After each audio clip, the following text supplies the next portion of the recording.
ನಮಸ್ಕಾರ. ಶುಭೋದಯ ಕರ್ನಾಟಕಕ್ಕೆ ನಿಮಗೆಲ್ಲರಿಗೂ ಆತ್ಮೀಯ ಸ್ವಾಗತ.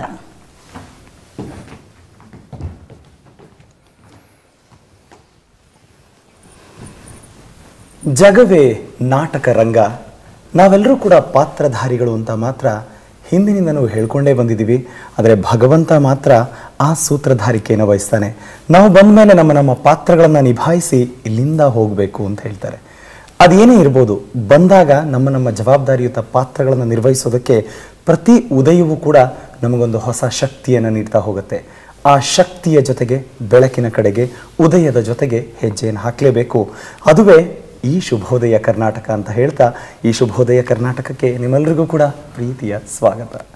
ನಗುವು ಸಹಜದ ಧರ್ಮ, ನಗಿಸುವುದು ಪರಧರ್ಮ. ನಗುವ ನಗಿಸುವ ನಗಿಸಿ ನಗುತ್ತ ಬಾಳುವ ವರವ ನಿಗೆ ನೀನು ಬೇಡಿಕೊಳ್ಳೋ ಮಂಕುತಿಮ್ಮ.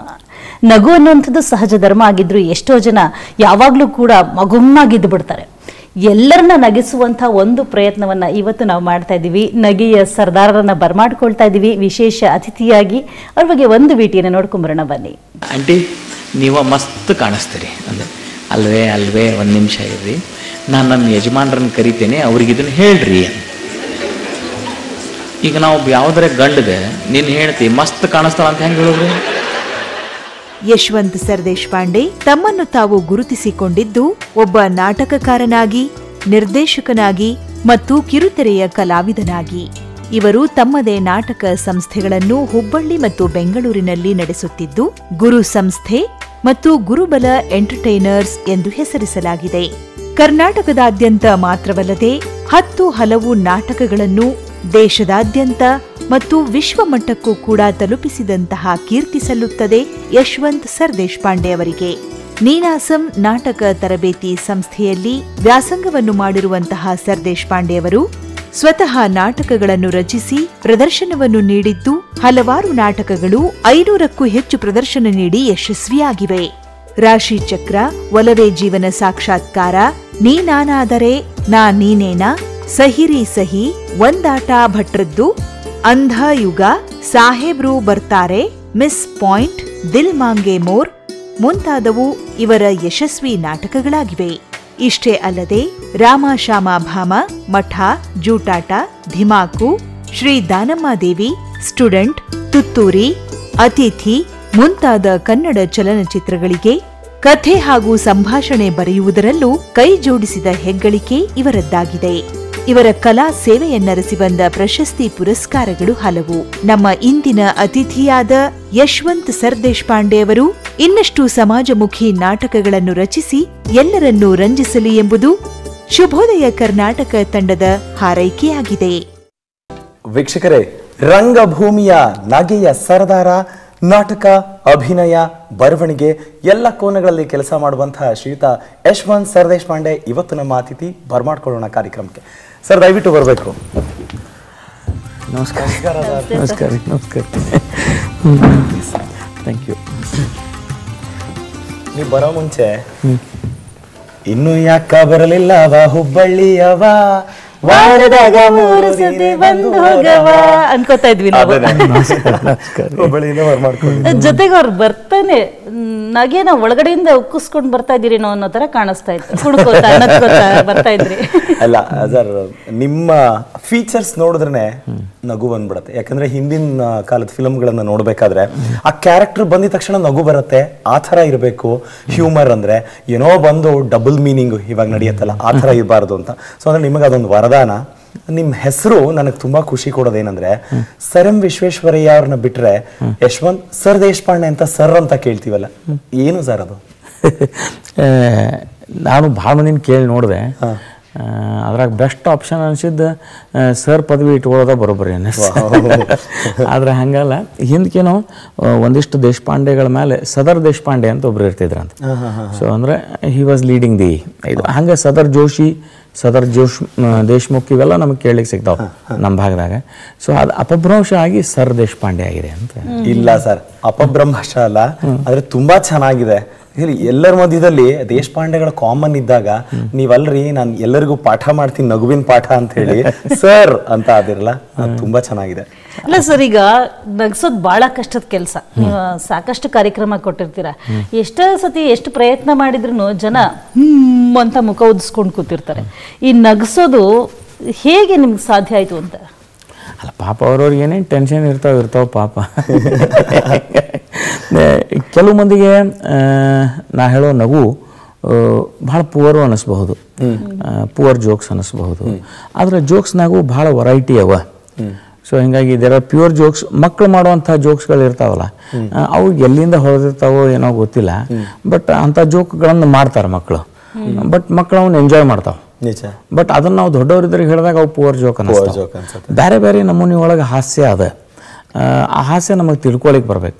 ಕೆಲವೊಂದು ಹಾಸ್ಯ ಅಜ್ಞಾನದಿಂದನೂ ಬರ್ತದೆ. ಹೆಂಗೆ ಅಂತಂದ್ರೆ ಗಂಡ ಹೆಂಡತಿ ವಿಮಾನ್ಯಾಗ ಪ್ರಯಾಣ ಮಾಡ್ತಿರ್ತಾರೆ. ಹೆಂಡತಿ ಮೊದಲೇ ಸರ್ತೆ ವಿಮಾನ ಹತ್ತಿರ್ತಾಳೆ. ಹಿಂಗಾಗಿ ಗಂಡ ಆಕೆಗೆ ಅಗದಿ ಉದಾರತನದಿಂದ ಕಿಟಕಿ ಸೀಟ್ ಬಿಟ್ಕೊಟ್ಟಿರ್ತಾನೆ. ಸೊ ಆಕೆ ಕಿಟಕಿ ಸೀಟ್ನಾಗ ಕೂತಿರ್ತಾನೆ, ಇವ ಮಗ್ಳು ಕೂತಿರ್ತಾನೆ. ಸೊ ವಿಮಾನ ಅದು ಇಂಜಿನ್ ಎಲ್ಲ ಚಾಲು ಆಗ್ತದೆ, ಹಂಗೆ ಹಿಂಗೆ. ಸೊ ಅದು ಇನ್ನೇನು ಟೇಕ್ ಆಫ್ ಆಗಬೇಕು. ಅವಕ್ಕೆ ಹಿಂಗೆ ಕೆಳಗೆ ನೋಡ್ತಾ ಅಂತಾಳ, ನೋಡ್ರಿ ಜನ ಹೆಂಗೆ ಮ್ಯಾಲಿಂದ ನೋಡಿದ್ರೆ ಇರಿವಿ ಕಣ್ಣಂಗೆ ಕಾಣಿಸ್ತಾರ ಅಂತಂತಾಳಕ್ಕೆ. ಅದಕ್ಕೆ ಅವ ಹೇಳ್ತಾನೆ, ನಾವು ಇರಿವಿನ ಅವ, ಇನ್ನೂ ವಿಮಾನ ಮ್ಯಾಲೆ ಹಾರಿಲ್ಲ ಅಂತೇಳಿ. ಸೊ ಹಾಸ್ಯ ನಮ್ಗೆ ಹಿಂಗೆ ಬೇರೆ ಬೇರೆ ಕಡೆ ಸಿಗ್ತದೆ. ಸೊ ಇದು ಅಜ್ಞಾನದಿಂದ ಬರುವಂಥ ಹಾಸ್ಯ.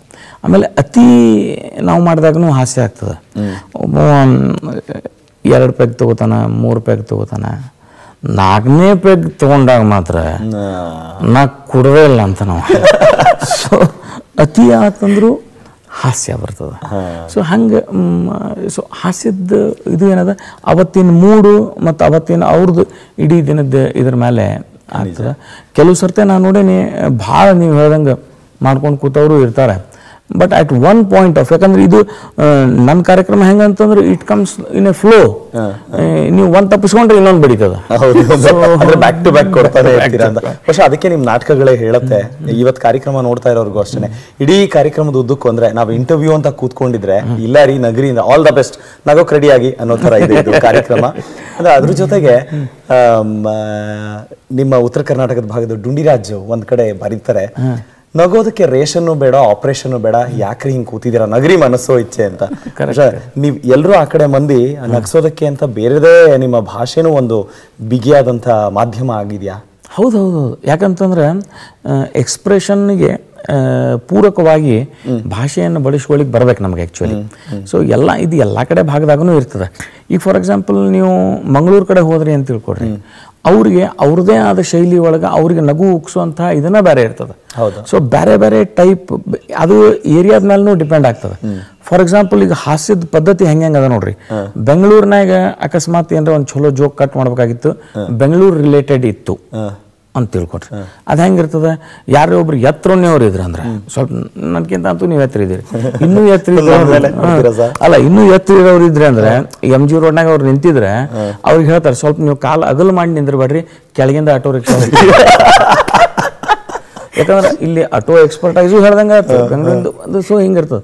ಈಗ ಬಾಂಬೆದ್ ಹೆಂಗದ ನೋಡ್ರಿ, ಒಂದು ನಾಯಿ ನಮ್ಮೂರಿಗೆ ಬಂತು ಬಡಿ. ಸೊ ಆ ನಾಯಿ ಸ್ಪೆಷಾಲಿಟಿ ಏನಂತಂದ್ರೆ ಎಲ್ಲ ನಾಯಿ ಬಲ ಹಿಂಗೆ ಅಳಿಗಾಡಿಸ್ತಾವ, ಇದು ಮಾತ್ರ ಹಿಂಗೆ ಅಳಿಗಾಡಿಸ್ತಿತ್ತು. ಯಾಕೆ, ನಾ ಬಾಂಬೆದಿಂದ ಬಂದೀನಿ ಅಂತ ಹೇಳ್ತದೆ. ಅರೆ ಕರೆಕ್ಟಪ್ಪ, ನೀವು ಬಾಂಬೆದಿಂದ ಬಂದು, ಬಟ್ ಬಾಲ ಯಾಕೆ ಹಿಂಗೆ ಅಂದ್ರೆ ಬಾಂಬೆದಾಗ ಜಾಗ ಇರಂಗಿಲ್ಲ. ಸೊ ಇದು ನಮ್ಗೆ ಮುಂಬೈ ಬಗ್ಗೆನೂ ಹೇಳ್ತದೆ, ಪ್ಲಸ್ ನಮ್ಗೆ ಜೋಕು ಹೇಳ್ತದೆ. ಅಂಥವು ಭಾಳ ಸಿಗ್ತಾವೆ ನಿಮ್ಗೆ. ಈಗ ಬೇರೆ ಬೇರೆದವ್ರದ್ದು, ಈಗ ಮುಂಬೈದವ್ರದ್ದು ಸೆನ್ಸ್ ಭಾರಿ ಮಜಾ ಅದ. ದಾದರ್ ಅಂತ ಸ್ಟೇಷನ್ ನೀವು ಕೇಳಿರ್ಬೇಕು, ಅಲ್ಲಿಂದ ಮುಂದೆ ಸ್ವಲ್ಪ ಒಂದು 300 ಮೀಟರ್ ಹೋದ್ರೆ ಸಾಕು, ಪ್ಲಾಜಾ ಅಂತ ಒಂದು ಥಿಯೇಟರ್ ಅದ. ದಾದರ್ ಸ್ಟೇಷನ್ ಇಂದ ಪ್ಲಾಜಾ. ಬಟ್ ರಶ್ ಇಷ್ಟು ಇರ್ತದ ಅಂತಂದ್ರೆ ಇಟ್ ಈಸ್ ವೆರಿ ಡಿಫಿಕಲ್ಟ್. ಒಬ್ಬ ಯಾವನೋ ಹೋಗಿ ಕೇಳಿದಂತ, ದಾದರ್ ಸ್ಟೇಷನ್ ಫಸ್ಟ್ ಟೈಮ್ ಹಿಡ್ದಾನವ, ಇಲ್ಲಿಂದ ಪ್ಲಾಜಾ ಥಿಯೇಟರ್ಗೆ ಹೋಗೋದು ಹೆಂಗೆ ಅಂತ ಕೇಳಿದ್ರೆ ಮುಂಬೈದಾಗ ಏನು ಹೇಳ್ತಾನಂದ್ರೆ ಅದಕ್ಕೆ ಪ್ರಾಕ್ಟೀಸ್ ಬೇಕಾಗ್ತದಂತ. ಅವ ಡೈರೆಕ್ಷನ್ ಪ್ರಾಕ್ಟೀಸ್ ಬೇಕಾಗ್ತದೆ. ಸೊ ಈ ಹ್ಯೂಮರ್ ಸೆನ್ಸ್ ಬೇರೆ ಬೇರೆ ಕಡೆ ಬೇರೆ ಬೇರೆ ನಮೂನಿ ಇರ್ತದೆ. ಅಲ್ಲ ನೀವು ಹೇಳಿದ್ರಿ ನಮೂನಿ ಬೇರೆ ಬೇರೆ ಕಡೆ ಬೇರೆ ಥರ ಇರ್ತದೆ ಅಂತ.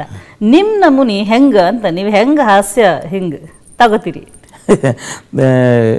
ಎಲ್ಲದ್ರಾಗೂ ಹಾಸ್ಯ ತಗೊಳ್ಳೋಕ್ಕೆ ಪ್ರಯತ್ನ ಮಾಡ್ತೀನಿ ನಾ. ಭಾಳ ಸೀರಿಯಸ್ ವಿಷಯಗಳನ್ನು ಸಹಿತ ಹಾಸ್ಯದಿಂದ ಹೇಳಿದಾಗ ಭಾಳ ಸರಳ ಮತ್ತು ಚೆಂದಾಗಿ ಸಾಲ್ವ್ ಆಗ್ತಾವು. ಸರ್ ಸ್ಪಾಂಟೇನಿಟಿ ಅಂತ ಒಂದು ಮಾತು ಕೇಳಲ್ಲ ಸರ್ ನಿಮ್ಮನ್ನ? ಕೇಳಿ ಇಲ್ಲಿ ನಮ್ಮನ್ನ ನೋಡ್ಕೊಂಡು ಏನಾದ್ರು ಮಾಡಿ ಸರ್. ಹಾಸ್ಯ ಏನ್ ಚಟಾಕಿ ಹಾರಿಸ್ಬೋದು ಈ ಮೂಮೆಂಟ್ ಅಲ್ಲಿ ನೀವು? ಅಲ್ಲ, ನೀವು ಭಯಂಕರ ಚಾಲೆಂಜ್ ಮಾಡ್ತೀರಿ. ಇಲ್ಲ ಸರ್, ಇಲ್ಲ ನೋಡ್ರಿ, ಇಂಟರ್ವ್ಯೂಗಳು ನಡೆಯೋ ಇಂಥವೆಲ್ಲ ಇರ್ತಾವಲ್ಲ, ಸೊ ನಿಮ್ಮಂಥ ಇಂಟರ್ವ್ಯೂ ತೊಗೊಳ್ಳೋರು ಬಂದ್ರೆ ಭಾರಿ ಮಜಾ ಇರ್ತದೆ. ಸರ್ ನಿಮ್ಮ ಡೇಟ್ ಆಫ್ ಬರ್ತ್ ಹೇಳ್ತೀರಾ ಸರ್? ಆಯ್ತು ಸರ್, ನನ್ನ ಡೇಟ್ ಆಫ್ ಬರ್ತ್ ಇಷ್ಟು. ಓಕೆ ಸರ್, ಅದು ನೀವು ತಂದೆ ಇವ್ರು ಸರ್, ತಾಯಿ ಇವ್ರು ಸರ್, ಹುಟ್ಟಿದ್ದು ಯಾಕೆ ಹುಟ್ಟಿದ್ರಿ ಸರ್? ಈಗ ಇಂಟರ್ವ್ಯೂ ಮಾಡೋರು ಹಿಂಗೆ ಕೇಳಿಬಿಟ್ರೆ ಈಗ ನಾವು ಯಾರನ್ನ ಏನು ಕೇಳಿ ಹೇಳ್ಬೋದು? ಸೊ ಕೇಳೋರು ಹಿಂಗೂ ಇದ್ದಾರೆ. ಓಕೆ, ಅಲ್ಲ ಇವಾಗ ನೋಡ್ತಾ ಇರೋರು ಪಾಪ ನಮ್ಮನ್ನ ಅದೇ ತರ ಅನ್ಕೊಂಡ್ಬಿಡ್ತಾರೆ ಸರ್. ನಾವು ಖಂಡಿತ ನೀವು ಯಾಕೆ ಹುಟ್ಟಿದ್ರಿ ಅಂತ ಹೇಳಿಲ್ಲ ಸರ್. ನಾವು ನಮ್ದು ಭಾಳ ಸರಳ ಅದ, ಇದನ್ನ ನೀವೇ ಹೇಳ್ಕೊಂಡದ್ ಮೈ ಮೇಲೆ. ಅದೇ ಗೊತ್ತಾಯ್ತು ಸರ್, ಅದಕ್ಕೆ ಹೇಳಿದೆ ನಾನು ವೀಕ್ಷಕರಿಗೆ, ಅದನ್ನೇ ಹೇಳಿದೆ, ನಾವು ಕೇಳಿಲ್ಲ ದಯವಿಟ್ಟು ಅಂತ. ಸರ್, ಹಾಸ್ಯ ಬೇರೆ ಬೇರೆ ಪ್ರಕಾರ ಎಲ್ಲ ಹೇಳಿದ್ರಿ ನೀವು. ಮಂಗಳೂರಲ್ಲಿ ಒಂದು ಶೈಲಿ ಇರ್ತದೆ, ಭಾಷಾ ಶೈಲಿ ಇರ್ತದೆ, ಉತ್ತರ ಕರ್ನಾಟಕದಲ್ಲಿ ಒಂದಿರ್ತದೆ, ಮಂಡ್ಯ ಸೀಮೆಯಾಗ ಒಂದಿರ್ತದೆ ಅಂತ. ಆದರೆ ನಮ್ಮ ಸಾಮಾನ್ಯವಾಗಿ ಈಗ ಕ್ಲಿಕ್ ಆಗಿರೋದು ಅಂತ ಹೇಳ್ತೀವಲ್ಲ, ಒಂದು ಉತ್ತರ ಕರ್ನಾಟಕ ಶೈಲಿ, ಇನ್ನೊಂದು ಈ ಕಡೆ ಈ ರಾ ಅಂತ ಹೇಳ್ತೀವಲ್ಲ, ಮಂಡ್ಯ ಮಳವಳ್ಳಿ ಈ ಕಡೆ ಸೀಮೆದು ಅಂತ. ನಿಮ್ಗೆ ಹೇಗನ್ಸುತ್ತೆ ಸರ್, ಯಾವುದು ಭಾಳ ಗಟ್ಟಿ? ಯಾವತ್ತು ನಂಬುದು ಅನ್ನೋದೇನಿರ್ತದಲ್ಲ ಅದು ನಮ್ಗೆ ಅಪ್ಯಾಯಮಾನವಾಗೇ ಇರ್ತದೆ. ಹೌದು. ಸೊ ಈಗ ಮಂಡ್ಯದವ್ರದ್ದು ಸಣ್ಣ ಸಣ್ಣ ನ್ಯೂಯಾನ್ಸಸ್ ಆಗಲಿ, ಮಂಗಳೂರಿನವ್ರದ್ದಾಗಲಿ ನಮ್ಗೆ ಅರ್ಥ ಆಗೋದೇ ಇಲ್ಲ. ನಾ ಧಾರವಾಡದಾಗ ಅಥವಾ ಹುಬ್ಬಳ್ಳಿ ಒಳಗೆ ನನ್ನ ರಾಶಿ ಚಕ್ರ ಹೇಳಲಿಕ್ಕೆ ನಿಂತಾಗ ನನ್ನ 2 ತಾಸು 20 ಮಿನಿಟಿನ ಕಾರ್ಯಕ್ರಮ ಅಲ್ಲಿ 3 ತಾಸು ಆಗ್ತದೆ. ಯಾಕಂದ್ರೆ ನಾವು ಒಂದು ನಗಲಿಕ್ಕೆ ಟೈಮ್ ಕೊಡಬೇಕು ಅವ್ರಿಗೆ. ನನ್ನ ಪಾಸ್ ಸಹಿತ ನಗ್ತಾರ ಅವ್ರು. ಹೌದಲ್ಲ? ಹೌದು. ಅಲ್ಲ, ಅಕಸ್ಮಾತ್ ಆ ಸೀನ್ಗಳನ್ನ ಒನ್ಸ್ ಮೋರ್ ಅನ್ಬಿಡ್ತಾರ ತಕ್ಷಣ ಏನಾದ್ರು? ಆಗ್ತದೆ, ಅದು ಆಗಿದ್ದದ. ಇನ್ನೊಮ್ಮೆ ಹೇಳ್ರಿ ಅಂತಾರ. ಇದು ಒಂದು. ಎರಡನೇದು, ಈಗ ನಾ ಮೈಸೂರು ಬೆಂಗಳೂರು ಕಡೆ ಬಂದಾಗ, ಫಾರ್ ಎಕ್ಸಾಂಪಲ್ ನಂದು ಸಹಿರೆ ಸಹಿ ಒಳಗೆ ಒಂದು ನಾಟಕ ಅದ ಅಂತ, ಒಂದು ನಾಟಕ ನಂದು. ಅದ್ರೊಳಗೆ ನಂದು ಒಂದು ಪಾತ್ರ ಅದ, ಗಲ್ಗಲೆ ಅಂತೆ. ಗಲ್ಗಲೆ ನೀವು ಎದುರಿಗೆ ನೋಡ್ರಿ, ಗಲ್ಗೆ ಗಲ್ಗಲೆ ಗಲ್ಗಲೆ ನೋಡಿದ್ರಲ್ಲ. ಈಗ ಗಲ್ಗಲೆ ಅಲ್ಲಿ ಗಲ್ಗಲೆ ಅಲ್ಲೇ ಅಂತ ಹಿಂಗೆ ನಾ ಮಾತಾಡ್ತಾ ಅಲ್ಲೇನು ಹೇಳ್ತೇನೆ ಅಂದ್ರೆ, ಅದೇನು ಗಲ್ಗಲೆ ಅಲ್ಲಿ ತೆಗ್ ಬಿದ್ದದ್ದೇನು ನಿಮ್ಮ ಅಪ್ಪ ಬಂದು ತುಂಬ್ತಾನೆ ನನ್ನ ಗಲ್ಗಲೆ ಅಂತ ಕೇಳ್ತೀನಿ ನಾನು. ಅದನ್ನು ನಾವು ಅಕಸ್ಮಾತ್ ಮೈಸೂರು ಈ ಭಾಷೆದ ಅದೇನು ಗಲ್ಗಲೆ ಅವರೇ ಅಲ್ಲಿ ಬಿದ್ದಿರೋ ತೆಗ್ಗನ್ನು ನಿಮ್ಮ ತಂದೆಯವರು ಬಂದು ತುಂಬುತ್ತಾರೆಯೇ ಅಂತ ಅನ್ಲಿಕ್ಕೆ ಬರೋದು. ಸೊ ಅಂದರೆ ಇದು ಲೇಖಿನೂ ಆಗಬಹುದು, ಬಟ್ ಆ ಪಂಚ್ ಮತ್ತು ಆ ಪನ್ ಇರೋದ ಆ ಸ್ಟೈಲ್ನೊಳಗೆ. ಸೊ ಅಂಥವನ್ನ ನಾವು ರೂಢಿಸ್ಕೊಂಡ್ರೆ ಇಟ್ ಫಾಲೋಸ್. ಈಗ ಫಾರ್ ಎಕ್ಸಾಂಪಲ್ ನಾವು ರಾಮ ಶ್ಯಾಮ ಭಾಮ ಸಿನಿಮಾ ಮಾಡೋ ಮುಂದೆ ಉತ್ತರ ಕರ್ನಾಟಕದ ಭಾಷೆಯ ಒಂದು ಪಾತ್ರವನ್ನು ಕಮಲ್ ಹಾಸನ್ ಅವ್ರು ಮಾಡಿದ್ರು. ಅದರೊಳಗೆ ಏನಿತ್ತಂದ್ರೆ ಪ್ರತಿ ಸರ್ತೆ ಆ ಉತ್ತರ ಕರ್ನಾಟಕ ತನವನ್ನು ಎಲ್ಲ ಕಡೆ ಹಿಡಿಲಿಕ್ಕೆ ಪ್ರಯತ್ನ ಮಾಡ್ತಿದ್ವಿ. ಅದು ಶಬ್ದದಾಗೂ ನಮ್ಮಲ್ಲಿ ನಾವು ಜನರಲಿ ಮಾತಾಡ್ಕೋತ ಕೂತಾಗ ಮುಂದೆ ಅಂತೇವೆ, ಮುಂದೆ ಅಂತ ಒಂದು ಪ್ರೋಗ್ರಾಮ್ ಮಾಡಿದ್ರಿ. ಹಂಗೆ ನಮ್ಮಲ್ಲಿ ಮತ್ತ ಅಂತನೂ ಬಳಸ್ತೇವೆ ನಾವು, ಮತ್ತೆ ಅಂತಾರೆ ಮುಂದೆ. ಬಟ್ ಮುಂದೆ ವಾಸ್ ಮೋರ್ ಆಪ್ಟ್. ಹೌದು. ಸೊ ಅದನ್ನ ಯೂಸ್ ಮಾಡ್ಕೊಂಡದ. ಸೊ ಹಿಂಗೆ ನಾವು ಒಂಚೂರು ಅದ್ರ ಮೇಲೆ ಬ್ರೈನ್ ಸ್ಟಾರ್ಮಿಂಗ್ ಮಾಡಿದ್ವಿ ಅಂತಂದ್ರೆ ನಮ್ಗೆ ಆ ಭಾಷೆ ರಿಚ್ನೆಸ್ ತಾನಾಗೆ ಅರ್ಥ ಆಕೋತಾವ. ನಿಜ. ಅದಕ್ಕೆ ಅಲ್ವಾ ಸರ್ ಅದು ಎಷ್ಟು ಕ್ಲಿಕ್ ಆಗೋಯ್ತು ಅಂದ್ರೆ, ಆ ಫಿಲ್ಮ್ ಬಂದ್ಮೇಲೆ ತುಂಬಾ ಜನ ಮುನ ಅಂತ ಮಾತಾಡ್ತಾರೆ ಇವಾಗ. ಅದು ಮಾತಾಡ್ತಿದ್ರು. ಮತ್ತು ಅಷ್ಟೇ ಅಲ್ಲ, ಅದ್ರದ್ದು 50ನೇ ದಿನದ ಪೋಸ್ಟರ್ನೊಳಗೆ ಕಮಲ್ ಹಾಸನ್ ಅವ್ರದ್ದು ಮತ್ತು ರಮೇಶ್ ಅರವಿಂದ್ ಅವ್ರದ್ದು ಅದ್ರಾಗ ನಟಿಸಿರೋ ಎಲ್ಲ ಹೀರೋ ಹೀರೋಯಿನ್ಗಳು ಮಾರಿ ಎಷ್ಟು ದೊಡ್ಡದಿತ್ತು ಪೋಸ್ಟರ್ನಾಗ, ಅದಕ್ಕಿಂತ ದೊಡ್ಡದು ಮುಂದೆ ಅನ್ನೋ ಒಂದು 2 ಅಕ್ಷರದ ಒಂದು ಶಬ್ದ ಇತ್ತು. ನಿಮ್ಮ ಈ ಸಂಭಾಷಣೆ ಶೈಲಿಯನ್ನ ವಿಷ್ಣುವರ್ಧನ್ ಅವರು ಕೂಡ ಮೆಚ್ಕೋತಾರೆ. ಕಮಲ್ ಹಾಸನ್ ಮತ್ತೆ ರಮೇಶ್ ಅರವಿಂದ್ ಅವ್ರ ಮುಂದೆ ನೀವು ಅಲ್ಲೇ ಇರ್ತೀರಾ. ಹೇಗಿತ್ತು ಸರ್ ಆ ಕ್ಷಣ? It was amazing. ಯಾಕಂತಂದ್ರೆ ಎಂಥ ದೊಡ್ಡ ನಟ ಡಬ್ ಮಾಡ್ಲಿಕ್ಕೆ ಅದನ್ನು ನೋಡಲಿಕ್ಕೆ ವಿಷ್ಣುವರ್ಧನ್ ಜಿ ಬಂದಿದ್ರು, ರಮೇಶ್ ಅವರು ಅಲ್ಲೇ ಇದ್ದರು, ಆಮೇಲೆ MS ರಮೇಶು ಇದ್ದರು. ಸೊ ಅವರೆಲ್ಲ ಅದನ್ನು ನೋಡಿದಾಗ ಇವರಿದಾರಲ್ಲ ಇವರು ಸರ್ ಇವ್ರು ಮಾಡಿಸ್ತಾರೆ ಇವರು ಅಂತ ವಿಷ್ಣುವರ್ಧನ್ ಅವ್ರು ಅಂದಾಗ ಇಟ್ ವಾಸ್. ಆಮೇಲೆ ನಂಗೆ ವಿಷ್ಣುವರ್ಧನ್ ಅವ್ರ ಇಂಟ್ರಡಕ್ಷನ್ ಅದು ಮೊದಲೇ ಸರ್ತಿ ಅಲ್ಲ. ನನ್ನ ಆಲ್ ದಿ ಬೆಸ್ಟ್ ನಾಟಕವನ್ನು ನಾವು ಅವಾಗ 2002-2003 ಅವಾಗಿನ್ನೂ ಮಾಡ್ಲಿಕ್ಕೆ ಶುರು ಮಾಡಿದ್ವಿ. ಸೊ ಒಂದು ವಿಶೇಷ ಇದನ್ನು ಮಾಡಿ ಶೋ ಅರೇಂಜ್ ಮಾಡಿ ಸುಚಿತ್ರಾ ಫಿಲ್ಮ್ ಸೊಸೈಟಿ ಒಳಗೆ ಅವ್ರು ನೋಡಿದ್ರು ಆ ಸಿನಿಮಾ. ಅವಾಗ ಸುಚಿತ್ರಾ ಫಿಲ್ಮ್ ಸೊಸೈಟಿದು ಒಂದು ಪ್ರಾಬ್ಲಮ್ ಸಾಲ್ವ್ ಆಗಿಬಿಟ್ಟಿತ್ತು. ಅವ್ರ ಹತ್ರ ಪ್ರೊಜೆಕ್ಟರ್ ಇರಲಿಲ್ಲ. ಸೊ ವಿಷ್ಣುವರ್ಧನ್ ಅವ್ರು ಕೊಡ್ಸ್ಯಾರ ಆ ಪ್ರೊಜೆಕ್ಟರ್. ನೋಡಿ, ಈ ವಿಷಯ ನಮಗೆ ಗೊತ್ತೇ ಇರಲಿಲ್ಲ, ಈಗ ಅದು ಗೊತ್ತಾಯ್ತು. ಯಶವಂತ್ ಸರ್ ದೇಶಪಾಂಡೆ ರಂಗಭೂಮಿ ಕಡೆಗೆ ಮುಖ ಮಾಡಿದ್ದು ಯಾವಾಗ, ಯಾಕೆ? ನಾನು ಮೂರನೇತ್ತ ಏನೋ ಇರ್ಬೇಕ್ರಿ, 3rd ಕ್ಲಾಸ್ನಾಗಿದ್ದೆ. ನಮ್ಮ ಮನೆ ಮಗ್ಳ ನನ್ನ ಮೌಶಿ ಒಬ್ಬರು ಮ್ಯೂಸಿಕ್ ಟೀಚರು ಇದ್ರು, ನಂಗೆ ಸ್ಕೂಲ್ನಾಗ ಮ್ಯೂಸಿಕ್ ಟೀಚರ್ ಅವರು. ನನ್ನ ಮನೆ ಮಗಳಿದ್ರು. ಅವರಿಗೆ ಈ ಸಾಹಿತ್ಯ, ಸಂಗೀತ ಎಲ್ಲದರೊಳಗೂ ಆಸಕ್ತಿ. Basically she is a music teacher. So ಇನ್ನೂ ಇದ್ದಾರೆ, ಶಿ ಮೈಟ್ ಬಿ ಅರೌಂಡ್ 82, 83 ಇರಬೇಕು. ಸೊ ಅವರೊಂದು ಮಕ್ಕಳ ನಾಟಕ ಮಾಡಿಸಿದ್ರು ನನ್ನ ಕಡೆ. ಸೊ ಅವತ್ತಿಂದ ಅದು ಶುರು ಆಯ್ತು. ಹಾಗೆ ಬೇರೆ ಬೇರೆ ಬೇರೆ ನಾಟಕ ಮಾಡ್ಕೊತ ಬಂದು. ಬಟ್ ನಾ ಮೊದಲು ನಾಟಕ ಮಾಡಿದ್ದು ಬರೆಯದ, ಅದು ಹುಲಿ ಪಾತ್ರ ನಂದು. ನಿಮ್ದ ಸರ್? ಹಾಂ, ಅದ್ರಾಗ ನಾ ಹುಲಿ ಆಗಿದ್ದೆ. ದೊಡ್ಡ ಮಾಸ್ಕ್ ಹಾಕಿಬಿಟ್ಟಿದ್ರಿ, ಹಿಂಗಾಗಿ ನನ್ನ ಮಾರಿ ಯಾರಿಗೂ ಕಾಣಿಸ್ಲಿಲ್ಲ, ಬರೀ ನಾ ಒದರಿದಷ್ಟಕ್ಕೆ. ಹೆಂಗ್ ಒದರಿದ್ರಿ ಅಂತ ಕೇಳ್ಬೇಕು ಅಂತ ನಂಗೆ ಬಹಳ ಆಸೆ ಇದೆ. ಅವಾಗೆ ನಂಗೆ ಒದರ್ಲಿಕ್ಕೆ ಬರಂಗಿಲ್ಲ ಬಿಡ್ರಿ. ಈಗ ಸಂಗೀತ ಮತ್ತೆ ಇದಕ್ಕೆ ನಗೆಗೆ ವೈರಿಗಳಿಲ್ಲ ಅನ್ನೋ ಥರ. ನಿಮಗೆ ಯಾರೋ ನಿಮ್ಮ ದುಶ್ಮನು ನಿಮ್ಮ ಎದುರುಗಡೆ ಬಂದ್ರು, ನೀವು ಅವಾಗ ಹೇಗೆ ಅವ್ರನ್ನ ನಗಸ್ಬಿಡ್ತೀರಾ? ನೀವು ಹೋಗಿ ಹೋಗಿ ಸರ್ದೇಶ್ ಪಾಂಡೆ ಹತ್ರ ನಾನು ದುಶ್ಮನ್ ಅಲ್ಲ ಮೇಡಮ್, ನಾ ಕರೆಕ್ಟ್ ಹೇಳಿದೆ. ಏನು ಹೇಳೇನೆ ಅಂದ್ರೆ, ಸಂಗೀತ ಮತ್ತು ಹಾಸ್ಯಕ್ಕೆ ವೈರಿಗಳಿಲ್ಲ, ಸಂಗೀತಗಾರರಿಗೆ ಹಾಸ್ಯಗಾರರಿಗೆ ವೈರಿಗಳಿಲ್ಲ. ಇಲ್ಲ, ಅದು ಅದೇನಂತಂದ್ರೆ ಇಟ್ ಈಸ್ ವೆರಿ ಸಿಂಪಲ್. ಅದೇನು ನಾವು ಭಾಳ ಈಗ ನೋಡ್ರಿ, ಹೆಂಗಿದ್ದರೂ ಹಾಸ್ಯದಾಗ ಹೋಗ್ತದ. ಅದು ಗಂಡ ಹೆಂಡತಿ ಇಬ್ರು ಇರ್ತಾರೆ. ಗಂಡ ಮನೆಗೆ ಬರ್ತಾನೆ, ಹೆಂಡತಿ ಹೇಳ್ತಾನೆ ನಾನು ಮತ್ತೆ ಆಫೀಸಿಗೆ ಹೋಗ್ಬೇಕು, ಇನ್ನೊಂದು 8-10-15 ನಿಮಿಷ ಟೈಮ್ ಅದ, ನಾ ರೆಸ್ಟ್ ಮಾಡ್ತೀನಿ, ಅಲ್ಲಿ ತನಕ ನನ್ನ ಪ್ಯಾಂಟಿಂದ ಹುಕ್ ಕಿತ್ತದೆ, ಸೊ ನೀ ದಯವಿಟ್ಟು ಒಂಚೂರು ಹಚ್ಚಿಡು, ನಾ ಬರ್ತೇನೆ. ಪಾಪಕ್ಕೆ ತಗೋತಾಳೆ, ಅಲ್ಲೇ ಸೋಫಾದ ಮೇಲೆ ಇಟ್ಟು ಅಡುಗೆ ಮನೆ ಒಳಗೆ ಏನೋ ಇಟ್ಟು ಬಂದಿರ್ತಾಳೆ. ಹಿಂಗಾಗಿ ಅಡುಗೆ ಮನೆಗೆ ಹೋಗ್ತಾಳೆ ಆಕೆ. ಸೊ ಅಡುಗೆ ಮನೆ ಕೆಲಸದಾಗ ಇನ್ವಾಲ್ವ್ ಆಗಿಬಿಡ್ತಾಳೆ. ಇನ್ವಾಲ್ವ್ ಆಗಿ ಪ್ಯಾಂಟು ಹುಕ್ ಹಚ್ಚೋದು ಅಲ್ಲೇ ಉಳಿದು ಬಿಡ್ತದೆ. ಹಾಂ, ಸೊ ಇವ್ ಹೋಗೋ ಟೈಮ್ ಆಗ್ತದೆ, ಎದ್ದು ಬರ್ತಾನೆ ಇವ. ಎದ್ದು ಅಂದ್ಕೊಳಕ್ಕೆ ಹೇಳ್ತಿ ಹೆಂಗೋ ಮಾಡಿ ಮ್ಯಾನೇಜ್ ಮಾಡ್ಬೇಕಲ್ಲ.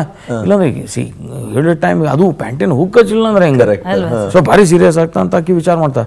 ನಕ್ರ ನೀರು ಕರೆ ಹೇಳ್ರಿ, ನೀವು ಕರೆ, ನಿಮಗೆ ಪ್ಯಾಂಟ್ ಇಂಪಾರ್ಟೆಂಟು ಏನು ಹೆಂಡ್ತಿ ಇಂಪಾರ್ಟೆಂಟು? ಅದಕ್ಕೆ ನೋ ನನಗೆ ಪ್ಯಾಂಟೇ ಇಂಪಾರ್ಟೆಂಟ್. ಯಾಕಂದ್ರೆ ಹೆಣ್ತಿಲ್ಲ ಅಂದ್ರೆ ನಾ ಎಲ್ಲಿ ಬೇಕಲ್ಲಿ ಹೋಗ್ಬೋದು, ಪ್ಯಾಂಟ್ ಎಲ್ಲೂ ಹೋಗ್ಲಿಕ್ಕೆ ಆಗಲ್ಲ. ಬ್ಯೂಟಿಫುಲ್ ಹ್ಯೂಮರ್ ಸರ್ ಅಲ್ಲಿ. ಸೊ ಈ ಸೆನ್ಸ್ ಆಫ್ ಹ್ಯೂಮರ್ ಇದ್ದವರು ಎಂಥ ವೈರಿ ಅಂದ್ರೆ, ಹೆಂಡತಿ ಬಹಳ ದೊಡ್ಡ ವೈರಿ ಅಂತ ಹೇಳಂಗಿಲ್ಲ ನಾನು.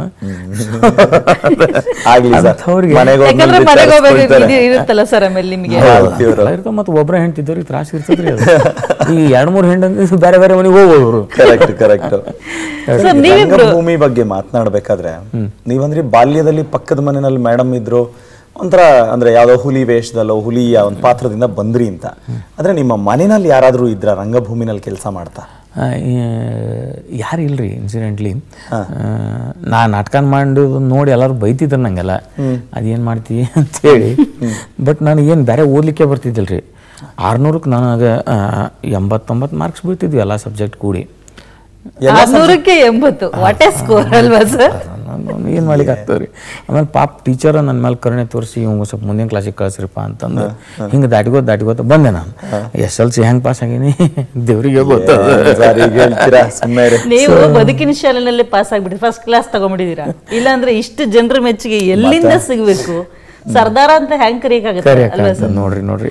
ಅಲ್ಲ, ಈಗ ನೀವು ಹುಲಿದೇನೋ ಮಾಡ್ದೆ ಅಂತ ಹೇಳಿದ್ರಿ, ನಾವು ಹಾಸ್ಯ ಎಲ್ಲ ನೋಡ್ಬಿಟ್ಟಿದೀವಿ.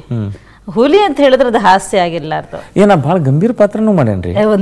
ಅಲ್ಲ, ನೀವು ದಾನಮ್ಮ ದೇವಿ ಸಿನಿಮಾ ನೋಡಿದ್ರೆ ಹೌದು, ನಾನು ಅದ್ರಾಗ ಎಷ್ಟು ಗಂಭೀರ ಪಾತ್ರ ಮಾಡೇನಿ ಅಂತಂತಂದ್ರೆ, ಅಂದ್ರೆ ನಾನು ಅಲ್ಲ ಅಂತ ನನಗೆ ಅನಿಸ್ತದ ಅದು. ಸೊ ಅಂಧಯುಗ ನಾಟಕ ಮಾಡ್ಸೇನೆ ನಾನು. ಕಿಂಗ್ ಲಿಯರ್ ಮಾಡ್ತಿದ್ದೆ. ಕಿಂಗ್ ಲಿಯರ್ನ 2 ವರ್ಷ ಮಾಡೇನಿ. ಒಂದು ರಘುನಂದನ್ ಅವ್ರು ಡೈರೆಕ್ಟ್ ಮಾಡಿದ್ದು ತಿರುಗಾಟದ ಸಲುವಾಗಿ ಮಾಡಿದ್ದೆ, ಇನ್ನೊಂದು ಜಯತೀರ್ಥ ಜೋಶಿ ಅವರು ನಂದ ಭೂಪತಿ ಅಂತ ಮಾಡಿದ್ರು.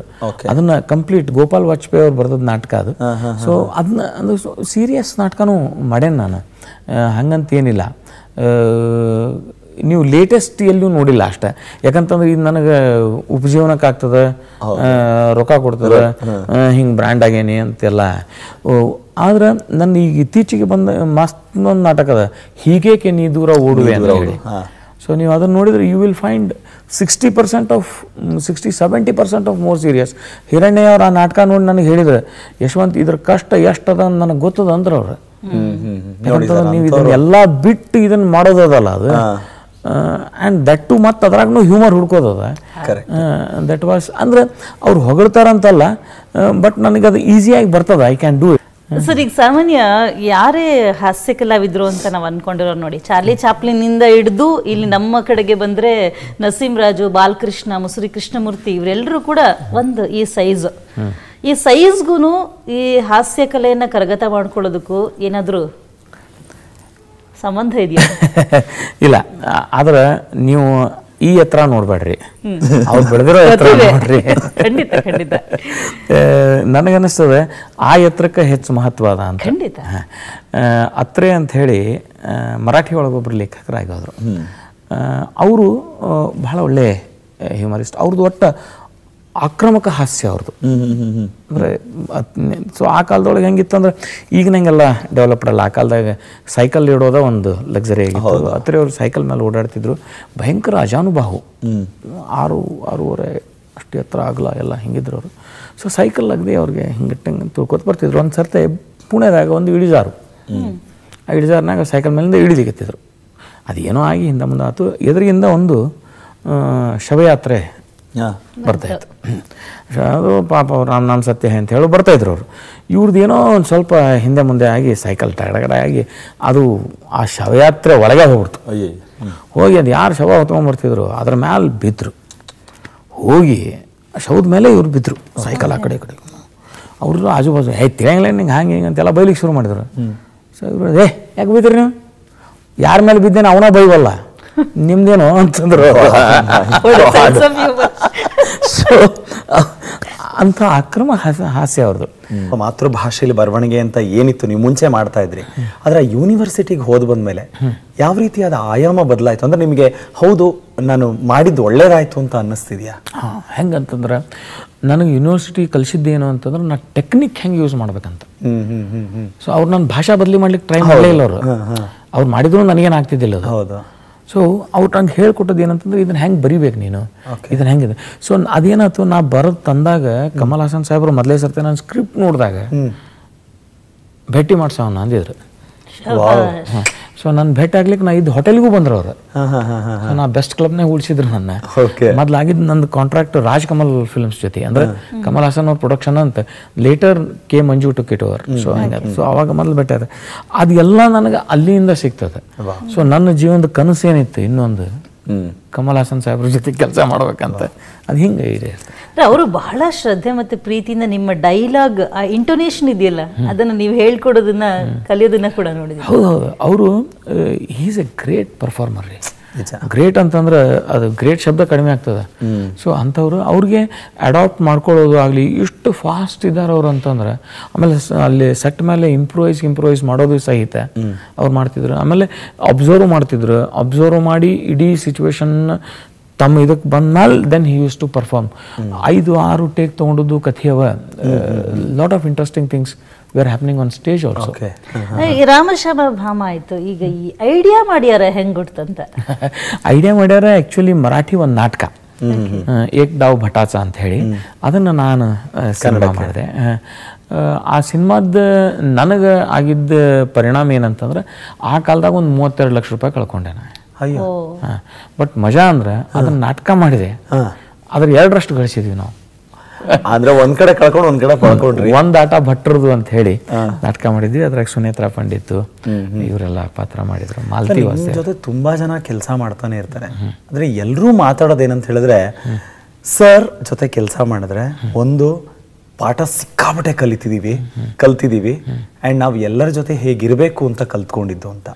ಯಾವ ತಾರತಮ್ಯನೂ ಇಲ್ಲ. ಅಲ್ಲಿ ಅವ್ನು ಯಾರೋ ಸೆಟ್ ಹುಡುಗ ಇರ್ಬೋದು, ಕಾಫಿ ತಂದು ಕೊಡೋ ಹುಡುಗ ಇರ್ಬೋದು, ಅಂಡ್ ಎಲ್ಲರಿಗೂ ಒಂದೇ ಅಕಾಮಿಡೇಷನ್ ಇರುತ್ತೆ, ಒಂದೇ ಜೊತೆಲಿ ಕೂರ್ಸಿ ಊಟ ಹಾಕ್ತಾರೆ ಅಂಡ್ ಯಾವುದೇ ಕಾರಣಕ್ಕೂ ಟೆನ್ಷನ್ ಮಾಡ್ಕೊಳ್ಳಲ್ಲ ಅಂತ. ಅದ್ರ ಒಂದು ಇನ್ಸಿಡೆಂಟು ನನಗೆ ತುಂಬಾ ಆಪ್ತವಾಗಿರೋರು ಒಬ್ರು ನಿಮ್ಮ ಜೊತೆ ಕೆಲಸ ಮಾಡಿರೋರು ಮಾತಾಡ್ತಾ ಹೇಳಿದ್ರು. ಯಾರು ಅಂತ ನಿಮಗೆ ಗೊತ್ತಾಗ್ಬಿಡುತ್ತೆ. ಮಂಗಳೂರಿನಲ್ಲಿ ನೀವು ನಾಟಕ ಮಾಡ್ತೀರಾ, ಸಹಿರಿ ಸಹಿ ಎಲ್ಲ ಆಯ್ತು. 1 ಟನ್ ಗಟ್ಟಲೆ ಲಾರಿಲಿ ನಿಮ್ಮ ಇದನ್ನೆಲ್ಲ ಲಗೇಜ್ ತುಂಬ್ಕೊಂಡು ಹೋಗಿರ್ತೀರಾ. ಆದರೆ ಆ ನಾಟಕಕ್ಕೆ ಬೇಕಾಗಿರೋದು ಏನಂದ್ರೆ, ಇವತ್ತು ನೀವು ನಮ್ಮ ಕಾರ್ಯಕ್ರಮದಲ್ಲಿ ಪ್ರತಿ ಒಂದೊಂದು ಬ್ರೇಕಿಗೆ ಒಂದೊಂದು ಕಾಸ್ಟ್ಯೂಮ್ ಚೇಂಜ್ ಮಾಡ್ತಾ ಇದ್ದೀರಾ. ಅಲ್ಲಿ ನಿಮ್ಮ ಪಾತ್ರ ಅದೇ ಥರ ಇದೆ. ಅಂದರೆ ಒಂದೇ ಥರದವರು 4-5 ಜನ ಇರ್ತೀರಾ, ಎಲ್ಲರೂ ಒಂದೇ ಥರ ಬಟ್ಟೆ ಹಾಕಿರ್ಬೇಕು ಅಂತ. ಆದರೆ ಅನ್ಫಾರ್ಚುನೇಟ್ಲಿ ಬಟ್ಟೆನೇ ತಂದಿರಲ್ಲ. ಸೊ ಅಂಥ ಕ್ಷಣ ಇನ್ನೊಂದು 1 ಅವರೋ 2 ಅವರಲ್ಲೋ ನಾಟಕ ಪ್ಲೇ ಸ್ಟಾರ್ಟ್ ಆಗಬೇಕು. ಸೊ ಹಂಗಿದ್ದಾಗಲೂ ನೀವು ಪೇಷನ್ಸ್ ಕಳ್ಕೊಳ್ಳಲ್ವಲ್ಲ, how it was possible sir? Sir ನೋಡ್ರಿ, ಈಗ ನಾವು ಪೇಷನ್ಸ್ ಕಳ್ಕೊಂಡ್ರೆ ಏನು ಮಾಡ್ಬೋದು? ಒದರಾಡ್ಬೋದು, ಚೀರಾಡ್ಬೋದು, ಬಟ್ ಅದರಿಂದ ಅಂತೂ ಏನು ಕೆಲಸ ಆಗೋದಿಲ್ಲ. ಸೊ ನಾವು ಅವಾಗ ಹೇಳಿದ್ದು ಒಂದ ಮಾತು, ಹೌದಾ, ಓಕೆ, ನೋ ಪ್ರಾಬ್ಲಮ್. ಅದರದ್ದು ರಿಪ್ಲೇಸ್ಮೆಂಟ್ ಏನಾಗ್ತದೆ ನೋಡ್ರಿ. ಸೊ ನಿಮ್ಗೆ ಹೇಳಿದಂಥ ವ್ಯಕ್ತಿ ಕ್ಷಣ ಇದ್ರ ಅಂತಂದ್ರೆ they came out with a plan and they said yes. Solving is simple. ಅದ ಮೊನ್ನೆ ನಾನು ದಿನ ಮುಂಜಾನೆ ಬಿಸಿನೀರು ಕುಡಿತೀನಿ. ಸೊ ಅದು ಒಂದು ಮಗ್ ಎಲ್ಲೋ ನಂಗೆ ಭಾಳ ಪ್ರೀತಿ ಮಗ್ ಅದು ಎಲ್ಲೋ ಸಿಕ್ಕಿತ್ತು. It was extra large. ಮತ್ತೆ ಹಗಲೆಲ್ಲ ಸಿಗುವುದಿಲ್ಲ, ತಂದಿದ್ದೆ ಅದನ್ನು. ನನ್ನ ಮಗಳು ಇಳಿಯೋ ಮುಂದೆ ಪಾಪದ ಕೈಯಿಂದ ಬಿತ್ತೋ ಏನೋ, ಕಾಲು ತಾಗ್ತೋ ಏನೋ ಆಗಿ ಅದು ಒಡೆದೋತು. ಸೊ ನಾ ಮನೆಗೆ ಬರೋ ತನಕ ಆಕೆಗೆ ಟೆನ್ಷನ್ ಇತ್ತು. ಅದು ನಾ ಏನಂತೀನಿ, ಏನು ಅಂತ. ನಂದು ಇನ್ನೊಂದು ತಂದ್ರೆ ಆತು ಬಿಡು ಅಂತ. ವಿಶೇಷವಾಗಿ ಓದುವಂತ ಒಂದು ಅಭಿರುಚಿ ಅಂತ ಹೇಳಿದ್ರು. ನಿಮ್ಮ ಮೋದಕ ಇದೆಯಲ್ಲ, ಮೋದಕದ ಬಗ್ಗೆ ಒಂದಷ್ಟು ಹೇಳಿ. ಹಾಂ, ಮೋದಕ ಒಂದು ರಂಗಭೂಮಿಗೆ ಸಂಬಂಧಪಟ್ಟಂಥ ಮ್ಯಾಗ್ಝಿನ್. ಮೋದಕ ರಂಗ ರುಚಿ ಅಂತ ಅದ್ರ ಹೆಸರು. ಮೋದಕ ಅನ್ನೋ ಮ್ಯಾಗ್ಝಿನ್ ಒಬ್ರು ಸಿದ್ಧಾಂತಿ ಕೆ ಅಂತ ಹೇಳಿ ಅವ್ರು ನಡೆಸ್ತಿದ್ರು.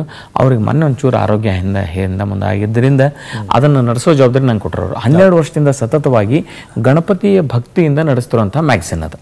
ನಾಟಕದವ್ರಿಗೆ ಮೋದಕ ಅನ್ನೋದು ರೆಫರ್ ಆಗೋದು ಕಾರಂತರ ಟ್ಯೂನ್ ಮಾಡಿದಂಥ ನಾಟಕ ಮೋದಕ ಅನ್ನೋ ಒಂದು ಗಣಪತಿ ಪ್ರಾರ್ಥನೆ ಒಳಗೆ ರೆಫರ್ ಆಗ್ತದೆ ಅದು. ಸೊ ಹಿಂಗಾಗಿ ನನಗೊಂಚೂರು ಅದು ಚಲೋ ಅನಿಸ್ತು. ಅವ್ರು ನನಗೆ ಭಾಳ ಪ್ರೀತಿ ವಿಶ್ವಾಸದಿಂದ ಕೊಟ್ಟಾರದನ್ನ ನಾನು ಗಣಪತಿ ಸಲುವಾಗಿ ಒಂದು 4 ಪುಟ ಅದರೊಳಗೆ ಮೀಸಲಾಗಿಟ್ಟು ಉಳಿದಷ್ಟು ರಂಗಭೂಮಿ ಬಗ್ಗೆ ಮಾಡ್ತಾ ಇದ್ದೀನಿ. ನನ್ನ ಎಲ್ಲ ರಂಗ ಗೆಳೆಯರಿಗೂ ಎಷ್ಟು ಮಂದಿಗೆ ಸಾಧ್ಯದ ಅಷ್ಟು ಮಂದಿಗೆ ತಲುಪಿಸೋದ ಕೆಲಸ.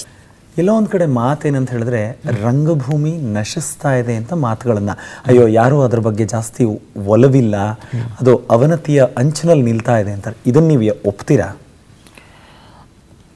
ಯಾವುದೇ ಮಾಧ್ಯಮಕ್ಕೂ ಸಾವಿಲ್ಲ. ಟಿ ವಿ ಚಾನಲ್ಗಳು, ಅದು ನ್ಯೂಸ್ ಚಾನಲ್ಗಳು ಕರ್ನಾಟಕದಾಗ ಈಗ 12-13 ಆ್ಯಕ್ಟಿವ್ ಅವ. ಆದರೂ ಯಾವ ಹಳೆ ಪೇಪರನ್ನು ಬಿಟ್ಟಿಲ್ಲ. ಹೌದು, ನಾವು ಅಂದಿದ್ರು ತಾಸಿಗೊಮ್ಮೆ ನ್ಯೂಸ್ ಹೇಳ್ತಾರೆ ಅವರು, ಪೇಪರ್ನಾಗ ಏನು ನೋಡೋದು ಅಂತ. ಬಟ್ ಆ ಪೇಪರ್ ನೋಡೋ ಸಂಭ್ರಮನ ಬೇರೆ ಅದ. ದಿನಕ್ಕೆ ದಿನ ಇವ್ರ ಪ್ರಚಾರ ಸಂಖ್ಯೆನೂ ಜಾಸ್ತಿ ಆಗ್ಲಿಕ್ಕತ್ತದ. ಸೊ ಹಂಗೆ ರಂಗಭೂಮಿ ತನ್ನದೇ ಆದ ಪದ್ಧತಿ ಒಳಗೆ ಬೇರೆ ಬೇರೆ ಕಡೆ ಬೆಳಿಲಿಕ್ಕತ್ತದ. ಈಗ ಫಾರ್ ಎಕ್ಸಾಂಪಲ್ ಯಾರು ಹಂಗೆ ಮಾತಾಡ್ತಿದ್ರು ಬೆಂಗಳೂರಿನಾಗ ನಡೆಯುವಂಥ ರಂಗಶಂಕರದ ಬಗ್ಗೆ ಏನಂತಾರೆ ಈಗ ಅವರು? ಎಂಥ ದೊಡ್ಡ ಚಳವಳಿ ಅದು. ಹೌದು, ನಿಜವಾಗ್ಲೂ. ಹಂಗೆ ಅದು ಆಯಾ ಮಾಧ್ಯಮಕ್ಕೆ ಅದರದ ಶಕ್ತಿ ಅದ. ಕೆಲವು ಈಗ ಅಂತಿದ್ರೆ ಹೌದು, ಹಳೆ ಗ್ರ್ಯಾಂಜರು, ಹಳೆ ರಿಚ್ನೆಸ್ಸು, ಆ ಹಳೆ ವೈಭವ ಈಗ ಇಲ್ಲ ಅನ್ನೋದು ಕರೆಕ್ಟ್. ಬಟ್ ಈಗ ಅದು ವಯಸ್ಸಾದಂಗೆ ಎಲ್ಲಾನು ಹಳೆವಾಗ್ತಾವಲ್ಲ. ಹಿರಣ್ಯವ್ರ ನಾಟಕ ಮಂಡಳಿ ಹಳೇದಾತು. ಹೌದು, ಈಗ ಗುಬ್ಬಿ ಈಗ ನಮಗೆ ನೋಡ್ಲಿಕ್ಕೆ ಸಿಗೋದಿಲ್ಲ. ಆದರೂ ನಾಟಕ ಕಂಪನಿಗಳವ. ಈಗ ಉತ್ತರ ಕರ್ನಾಟಕದಾಗ ಇನ್ನೂ ನಿಮ್ಮ 30-32 ಕಂಪನಿ ನಾಟಕಗಳು ತಮ್ಮ ವೃತ್ತಿಯಾಗಿ ಅವರು ಈಗ ಸುಧಾರಿಸ್ಯಾರ. ಈಗ ಸಾಫ್ಟ್ವೇರ್ ಇರಲಿರುವಂತ ಬಹುತೇಕ ಮಂದಿ ಈ ನಾಟಕಗಳಿಗೆ, ಸಿನಿಮಾಗಳ ಕಡೆ ಹೊರಳ್ತಾ ಇದ್ದಾರೆ. ಹೌದು, ಯಾವತ್ತು ಲೈವ್ ಎಂಟರ್ಟೈನ್ಮೆಂಟ್ ಏನದಲ್ಲ ಅದು ಇಟ್ ಈಸ್ ಆಲ್ವೇಸ್ ರಿಚರ್. ಈಗ ಫಾರ್ ಎಕ್ಸಾಂಪಲ್ ನಾವೀಗ ಹಂಗಂದ್ರೆ ಒಬ್ರು ಯಾರೋ ದೊಡ್ಡ ಗಾಯಕರು ಇರ್ತಾರೆ, ಅವರು CD ಬಂದಾವ, ನಿಮಗೆ ಆನ್ಲೈನ್ ಸಿಗ್ತದೆ, ಎಲ್ಲ ಸಿಗ್ತದೆ. ಬಟ್ ಅವ್ರ ಲೈವ್ ಪರ್ಫಾರ್ಮೆನ್ಸು ಮತ್ತು ಫುಲ್ಲ ಇರ್ತದೆ. ಯಾಕೆ? ಪ್ರವೀಣ್ ಗೋಡ್ಖಿಂಡಿ ಅವರು ಇಷ್ಟು CD ಅವ. ಹೌದು, ಬಟ್ ಆದರೂ ಅವರು ಚೌಡಯ್ಯದಾಗ ಇವತ್ತು ಕಾರ್ಯಕ್ರಮ ಮಾಡಿದ್ರೆ ಟಿಕೆಟ್ ಸಿಗಲ್ಲ. ಕಾರಣ ಏನು? ಆ ಲೈವ್ಲದ್ದು ಸ್ಟ್ರೆಂತ್ ಅದು. ಹಂಗೆ ನಾಟಕದ ರುಚಿ ಹತ್ತಿದವರಿಗೆ ಆ ರುಚಿ ಹತ್ತಿತ್ತು ಅಂತಂದ್ರೆ ಅದಕ್ಕೆ ನಮ್ಮಲ್ಲಿ ಮುಖ್ಯ ಆಗಬೇಕಾಗಿರೋ ಕೆಲಸ ಏನಂತಂದ್ರೆ ನಮಗೆ ಕರೆಕ್ಟ್ ಪ್ರಜ್ಞೆ ಬರುವಂಥ ಸ್ಥಿತಿ ಒಳಗೆ, ಅಂದರೆ ಮಕ್ಕಳು ದೊಡ್ಡವರಾಗೋ ಸ್ಥಿತಿ ಒಳಗೆ ಅವರಿಗೆ ನಾಟಕವನ್ನು ನಾವು ಹೆಂಗೋ ಮಾಡಿ ಇಂಜೆಕ್ಟ್ ಮಾಡಬೇಕಾಗ್ಯೋ. ಈಗ ನೀವು ಗುರು ಸಂಸ್ಥೆ ಬಗ್ಗೆ ಹೇಳ್ಬೋದು. ಸೊ ಹಿಂಗೆ ಆಯ್ತು. ಆಮೇಲೆ ಆ ಒಡನಾಟ ಚಲೋ ಇತ್ತು ಬೇಂದ್ರೆ ಅವರು. ಅದರಿಂದ ನಂಗೆ ಭಾಳಷ್ಟು ಹುಡುಗರು ಪರಿಚಯ ಆಯ್ತು. ಕಂಟಿನ್ಯೂಸ್ ಕೀರ್ತಿನಾಥ್ ಕುರ್ತಕೋಟಿ ಅವರು ಅವಾಗ ಬಂದು ನಾಟಕ ಇಟ್ಕೊಂಡು ಪ್ರತಿ ವಾರ ಒಂದು ನಾಟಕ, 14 ವಾರ 14 ನಾಟಕ ಹಿಂಗಾಗಿತ್ತು. ಸೊ ಆವಾಗಿಂದ ಹುಟ್ಕೊಳ್ಳೋದು ನಮ್ದೊಂದು ಟ್ರೂಪ್ ಇರಬೇಕು ಅಂಥೇಳಿ ಮೊದಲ ಕಲಾವಿದರು ಹುಬ್ಬಳ್ಳಿ ಅಂಥೇಳಿ ಒಂದು ಟ್ರೂಪ್ ಮಾಡ್ಕೊಂಡಿದ್ವಿ. ಅದು ಎಷ್ಟು ದಿವಸ ನಡೀತದೆ. ಅದಾದಮೇಲೆ ಯವನಿಕಾ ಹುಬ್ಬಳ್ಳಿ ಅಂತ ಮಾಡ್ಕೊಂಡ್ವಿ. ಯಾಕಂದ್ರೆ ನಾವು ಈ ನಾಟಕ ಎಲ್ಲ ಕಲ್ತ ಮೇಲೆ ಈ ಶಬ್ದ ಎಲ್ಲ ಕಲ್ತು ಹೋದ್ವಿ. ಈಗ ಅದಾದಮೇಲೆ ಗುರು ಸಂಸ್ಥೆ ಹುಬ್ಬಳ್ಳಿ ಅಂತ, ಗುರು ಇನ್ಸ್ಟಿಟ್ಯೂಟ್ ಹುಬ್ಬಳ್ಳಿ, ಇದು ನನ್ನ ರಿಜಿಸ್ಟರ್ಡ್ ಸಂಸ್ಥೆ. ಇದು ಹುಬ್ಬಳ್ಳಿ ಇದರ ಆಫೀಸು. ಸೊ ಇದರಿಂದ ನಾವು ಮಾಡೋ ನಾಟಕಗಳೆಲ್ಲ ಇದೇ ಹೆಸರಿಂದ ಮಾಡ್ತೀವಿ. ಫುಲ್ ಸೊ ಗುರು ಅಂದರೆ ಯಾವುದೋ ಗುರು ಆಗಿರಬಹುದು ಅಂತ. ಈಗ ನನ್ನ ಪ್ರಕಾರ ಏನಂತಂದ್ರೆ ದೇವರು ಅಲ್ಟಿಮೇಟ್ ಎಲ್ಲ. ಬಟ್ ನನ್ನ ಮನೆ ಬಾಗಿಲಿಗೆ ಕಬೀರ್ ಹೇಳ್ದಂಗೆ ಅದು ಕಬೀರದಾಸರು ಹೇಳ್ತಾರೆ ಒಂದ್ ಕಡೆ, ನನ್ನ ಮನಿ ಬಾಗಿಲಿಗೆ ಗುರು ಮತ್ತು ಗೋವಿಂದ ಇಬ್ಬರು ಬಂದು ನಿಂತ್ರ ನಾ ಮೊದ್ಲು ಗುರುಗೆ ನಮಸ್ಕಾರ ಮಾಡ್ತೇನೆ, ಆಮೇಲೆ ಗೋವಿಂದ ಮಾಡ್ತೇನೆ ಅಂತ. ಯಾಕಂದ್ರೆ ಗೋವಿಂದನ್ ತೋರ್ಸೋನೇ ಗುರುವಿನ ಹೇಳ್ತಾರೆ. ಸೊ ಹಿಂಗಾಗಿ ಮತ್ತೆ ನನಗೆ ಹಂತ ಹಂತಕ್ಕೆ ಚಲೋ ಗುರುಗಳು ಸಿಕ್ಕಾರ. ನಾನು SLC ಪಾಸ್ ಹಾಕೋತ ಹೆಂಗೋ ಬಂದೆ ಅಂತ ಹೇಳಿದ್ನ. ನನ್ನ ಸರ್ಕಸ್ ಮಾಡಿ SLC ಒಳಗೆ ಪಾಸ್ ಮಾಡಿದಂತ ಒಬ್ರು ಮಧುಕರ್ ಕೋಣಂತಮ್ಗಿ ಅಂತ ಸರ್ ಇದ್ದಾರೆ. ಸೊ ಅವರು ನನಗೆ ವ್ಯಾವಹಾರಿಕ ಬದುಕನ್ನು, ನಾವು 9ನೇ ಇದ್ದಾಗ ಮನೆ ಬಿಟ್ಟು ಓಡೋಗಿದ್ದೆ, ವಾಪಸ್ ಮನೆಗೆ ಬಂದೆ. ವಾಪಸ್ ಮನೆಗೆ ಬಂದ್ಮೇಲೆ ಉಳಿದವರೆಲ್ಲ ಚಲೋ ಆತು ಬಂದಿ ಅಂತಂದ್ರೆ ಅವ್ರೊಬ್ಬರ ಫಸ್ಟ್ ಕೇಳಿದವ್ರು ನಂಗೆ, ನೀ ಯಾಕೆ ವಾಪಸ್ ಬಂದಿ ಅಂತ ಅಂತ ಗುರು ಅವ್ರು ನಾನು ನೀನಾಸಮ್ಗೆ ಕಲೀಲಿಕ್ಕೆ ಹೋಗಿದ್ದೆ. ನೀನಾಸಮ್ನಾಗ ಒಂದು ಸೂಟಿ ಆದ್ಕೂಳೆ ಬಂದು ಅವ್ರಿಗೆ ಭಯಂಕರ ಹೇಳಿದೆ, ಸರ್ ಅಲ್ಲಿ ಮಾತಾಡೋದನ್ನು ಕಳಿಸ್ತಾರ, ಲೈಟ್ ಹೆಂಗೆ ಆಪ್ರೇಟ್ ಮಾಡ್ಬೇಕು ಕಲಿಸ್ತಾರ, ಅದು ಇದಂತೆಲ್ಲ. ಅವ್ರು ಎಲ್ಲ ನಂಗೆ ಕೇಳಿ ಮಾತಾಡೋದನ್ನು ಕಲಿಸ್ತಾರ, ಹ್ಞೂ ಸುಮ್ಮನೆ ಇರೋದು ಕಲ್ಸಾರೇನ ಅವ್ರು ಅಂತ ಕೇಳಿದ್ರು ಅವ್ರು. ಸೊ ಅಂಥ ಟೀಚರ್ ನಂಗೆ ಸಿಕ್ಕರು. ಅದಾದ್ಮೇಲೆ ಈಗ ವಲ್ಲಭ ಚೈತನ್ಯ ಗುರುಗಳು ಅಂತೇಳಿ ಅವರು ನನ್ನ ಆಧ್ಯಾತ್ಮದ ಗುರುಗಳು ಹೌದು, ವ್ಯಾವಹಾರಿಕ ಗುರುಗಳು ಹೌದು. ಅವ್ರು ಎಂಥ ಗುರುಗಳು ಅಂತಂದ್ರೆ ಗಾಯತ್ರಿ ಮಾತೆ ಆರಾಧಕರವರು. ಸೊ ಅವ್ರು ಏನು ಮಾಡ್ತಿದ್ರು ಅಂದ್ರೆ ಮುಂಜಾನೆ ಜಪ ತಪ ಎಲ್ಲ ಮಾಡಿ ಮಧ್ಯಾಹ್ನ ಟೆನ್ನಿಸ್ ಬಾಲ್ ಹಿಡ್ಕೊಂಡು ಬ್ಯಾಟ್ ಹಿಡ್ಕೊಂಡು ಬರ್ತಿದ್ರು, ಬರೀ ಆಡೋಣ ಕ್ರಿಕೆಟ್ ಅಂತ. ಸೊ ಇಷ್ಟು ಪ್ರಾಕ್ಟಿಕಲ್ ಲೈಫಿಗೆ ಬಂದಂಥ ಗುರೂಜಿಯವರು ತಪಸ್ಸಿಗೆ ಒಂದು ಜಾಗ ಬೇಕು ಅಂಥೇಳಿ ಹಿಮಾಲಯಕ್ಕೆ ಹೋಗಿ ಒಂದು ವರ್ಷದಾಗ 3 ತಿಂಗಳಲ್ಲಿ ಇದ್ದು ಬಂದು, ಸೊ ನಮಗೆಲ್ಲ ತಮ್ಮ ತಪಶಕ್ತಿಯನ್ನು ಇದನ್ನು ಮಾಡಿದವರು. ಅವರು ನನಗೆ ಲೌಕಿಕ ಮತ್ತು ಆಧ್ಯಾತ್ಮಿಕ ಎರಡೂ ದೃಷ್ಟಿಯಿಂದ ವ್ಯವಹಾರ ಮಾಡೋ ಮುಂದೆ ವಿಚಾರ ಮಾಡು, ಅದನ್ನು ಮಾಡು, ಇದನ್ನು ಮಾಡು. ಅದು ಆಶೀರ್ವಾದ ಅಂತೂ ನಾವು ತೊಗೊಂಡು ಹಂಗೆ ಇರ್ತಿತ್ತು ಅದು. ಬಟ್ ಅವ್ರು ಮಾಡೋದು ಮಾತ್ರ ಬಹಳ ನಿಷ್ಕಲ್ಮಶ ಮನಸ್ಸಿನಿಂದ ಮಾಡಿದೆ. ಇದಕ್ಕೆ ನಾನು ನಿಮಗೆ ಪ್ರತಿ ಹಂತದಲ್ಲೂ ಬೆಳೀತಾ ಬಂದಂಗೆಲ್ಲ very good very good very good ಅಂತ ಹೇಳ್ತಾ ಬಂದಿದ್ದು. ಅದಕ್ಕೆ ಇವಾಗ ಕೊನೆಗೆ ನೋಡಿದ್ರೆ ಅದೇ ಶೀರ್ಷಿಕೆ ಇಟ್ಕೊಂಡ್ ಬಿಟ್ಟಿದ್ದೀರಾ, ಒಂದು ಹೊಸದಾದ ಚಿತ್ರ. Very good, 10 out of 10. ಅದು ಅಂತಾರಾಷ್ಟ್ರೀಯ ಚಲನಚಿತ್ರೋತ್ಸವದಲ್ಲಿ ಪ್ರದರ್ಶನ ಕಂಡಿದೆ. ಹೌದಮ್ಮ, ಹೇಳಿ ಸರ್ ಇದ್ರ ಬಗ್ಗೆ. ಅದು ವೆರಿ ಗುಡ್ ಅಂತ ಹೇಳಿ ಮಕ್ಕಳ ಸಿನಿಮಾ ಮಾಡಿದ್ದು. ಒಂದು 100-120 ಮಕ್ಕಳವ. ಅವ್ರ ಪೇರೆಂಟ್ಸ್ ಒಂದು 100-120 ಮಂದಿ ಇದಾವೆ, ಒಂದು 250 ಮಂದಿ. ಮತ್ತು ಜೂಹಿ ಚಾವ್ಲಾ ಅವರು ಒಂದು ಸ್ಪೆಷಲ್ ಅಪಿಯರೆನ್ಸ್. ತುಂಬಾ ವರ್ಷಗಳ ನಂತರ ಕನ್ನಡದಲ್ಲಿ ಮತ್ತೆ ರವಿಚಂದ್ರನ್ ಅವ್ರು ಕರ್ಕೊಂಡ್ಬಂದ್ರು ಸಿನಿಮಾಗೆ. ನೀವು ನೋಡಿದ್ರೆ ಅಲ್ಲ, ಅವರು ರವಿಚಂದ್ರನ್ ಅವ್ರು ಕನ್ನಡ ಸಿನಿಮಾ ಕರ್ಕೊಂಡ್ಬಂದ್ರು, ಕನ್ನಡ ನಾಟಕ ಕರ್ಕೊಂಡ್ಬಂದ್ರು. ಮೊದಲಿಗರು ನೀವೇ ಏನ್ ನಾಟಕ ಅಲ್ಲ, ಅದ್ರಲ್ಲೂ ಮಕ್ಕಳ ಸಿನಿಮಾ ಕರ್ಕೊಂಡ್ಬಂದ್ರು. ಮಕ್ಕಳ ಸಿನಿಮಾಕ್ಕೆ ಬಂದದ್ದು ಇದು. ಅವ್ರಿಗೆ ನಾ ಕತಿ ತೋರಿಸಿ ಹೇಳಿ ಹಿಂಗೆಲ್ಲ ಅವ್ರನ್ನ ಭೇಟಿಯಾಗೋ ಅವಕಾಶ ಸಿಕ್ತು ನನಗೆ. ಅವ್ರು ಹೇಳಿದಾಗ ಅವರು ಇಮಿಡಿಯೇಟ್ಲಿ ನಾ ಬಂದು ಮಾಡ್ತೀನಿ ಈ ರೋಲು ಅಂತ ಹೇಳಿ. ಸೊ ಅಬ್ರಹಾಂ ಲಿಂಕನ್ ಬರೆದದ್ದು ಒಂದು ಪತ್ರ ಅದೇನಂದ್ರೆ ತನ್ನ ಮಗುವಿನ ಟೀಚರಿಗೆ ಬರೀತಾರ, ನೀ ಇದನ್ನ ಕಲಿಸ್ರಿ, ನನ್ನ ಮಗಳಿಗೆ ಇದನ್ನ ಕಲಿಸ್ರಿ ಅಂತ ಹೇಳಿ. ಅದನ್ನ ರಂಗಾಯಣದ ರಾಮನಾಥ್ ಮೈಸೂರು ಅವರು ಪೆನ್ ಮಾಡಿ ಒಂದು ಕವನ ಮಾಡ್ಯಾರ, ಕಲಿಸು ಗುರುವೇ ಕಲಿಸು ಅಂತ ಹೇಳಿ. ಸೊ ಆ ಕವನವನ್ನು ಅವ್ರಿಗೆ ಎಕ್ಸ್ಪ್ಲೇನ್ ಮಾಡಿ ಹೇಳಿದಾಗ ನಾ ಮಾಡ್ತೀನಿ. ಮೊದಲು ಅಭಿನಯಿಸ್ಲಿಕ್ಕಷ್ಟೇ ಒಪ್ಕೊಂಡಿದ್ರು. ಅದನ್ನ ಲಿರಿಕ್ಸ್ ಎಲ್ಲ ಕೇಳಿದ್ಮೇಲೆ ಅವ್ರು ಎಷ್ಟು ಹಂಬಲ್ ಇದ್ದಾರೆ ಜೂಹಿ ಅವರು ಅಂತಂದ್ರೆ, ಯಶವಂತ್ ಜಿ ಕ್ಯಾ ಮೈ ಇಸ್ಕೋ ಗಾನೆ ಕೆ ಲಿಯೆ ಟ್ರೈ ಕರ್ ಸಕ್ತಿ ಹೂಂ ಅಂತ ಕೇಳಿದ್ರು. ಎಷ್ಟು ಮೆಸ್ಮರೈಸ್ ಮಾಡಿರ್ಬೇಕು ಆ ಸಾಹಿತ್ಯವನ್ನ. ಹೌದು, ಅದನ್ನ ಇಂಗ್ಲೀಷ್ನಾಗ ಟ್ರಾನ್ಸ್ಲೇಟ್ ಮಾಡಿ ಅವ್ರಿಗೆ ಕೊಟ್ಟಿದ್ವಿ. ಮತ್ತು ನಾ ಹಿಂದಿ ಒಳಗೆ ನಂಗೆ ತಿಳಿದಂಗೆ ನಾ ಬರೆದು ಕೊಟ್ಟಿದ್ದೆ, ಯಾಕಂದ್ರೆ ನಾ ಕೇಂದ್ರೀಯ ವಿದ್ಯಾಲಯ ಸ್ಟೂಡೆಂಟ್. ಸೊ ಹಿಂಗಾಗಿ ನನಗೆ ಹಿಂದಿ ಇಂಗ್ಲೀಷ್ ಕನ್ನಡದಕ್ಕಿಂತ ಜಾಸ್ತಿ ಅದು ಬರ್ತಿತ್ತು. ನಾ ಮೊದಲು ಕನ್ನಡ ಸಹಿತ ದೇವನಾಗರಿ ಲಿಪಿ ಒಳಗೆ ಬರೀತಿದ್ದೆ.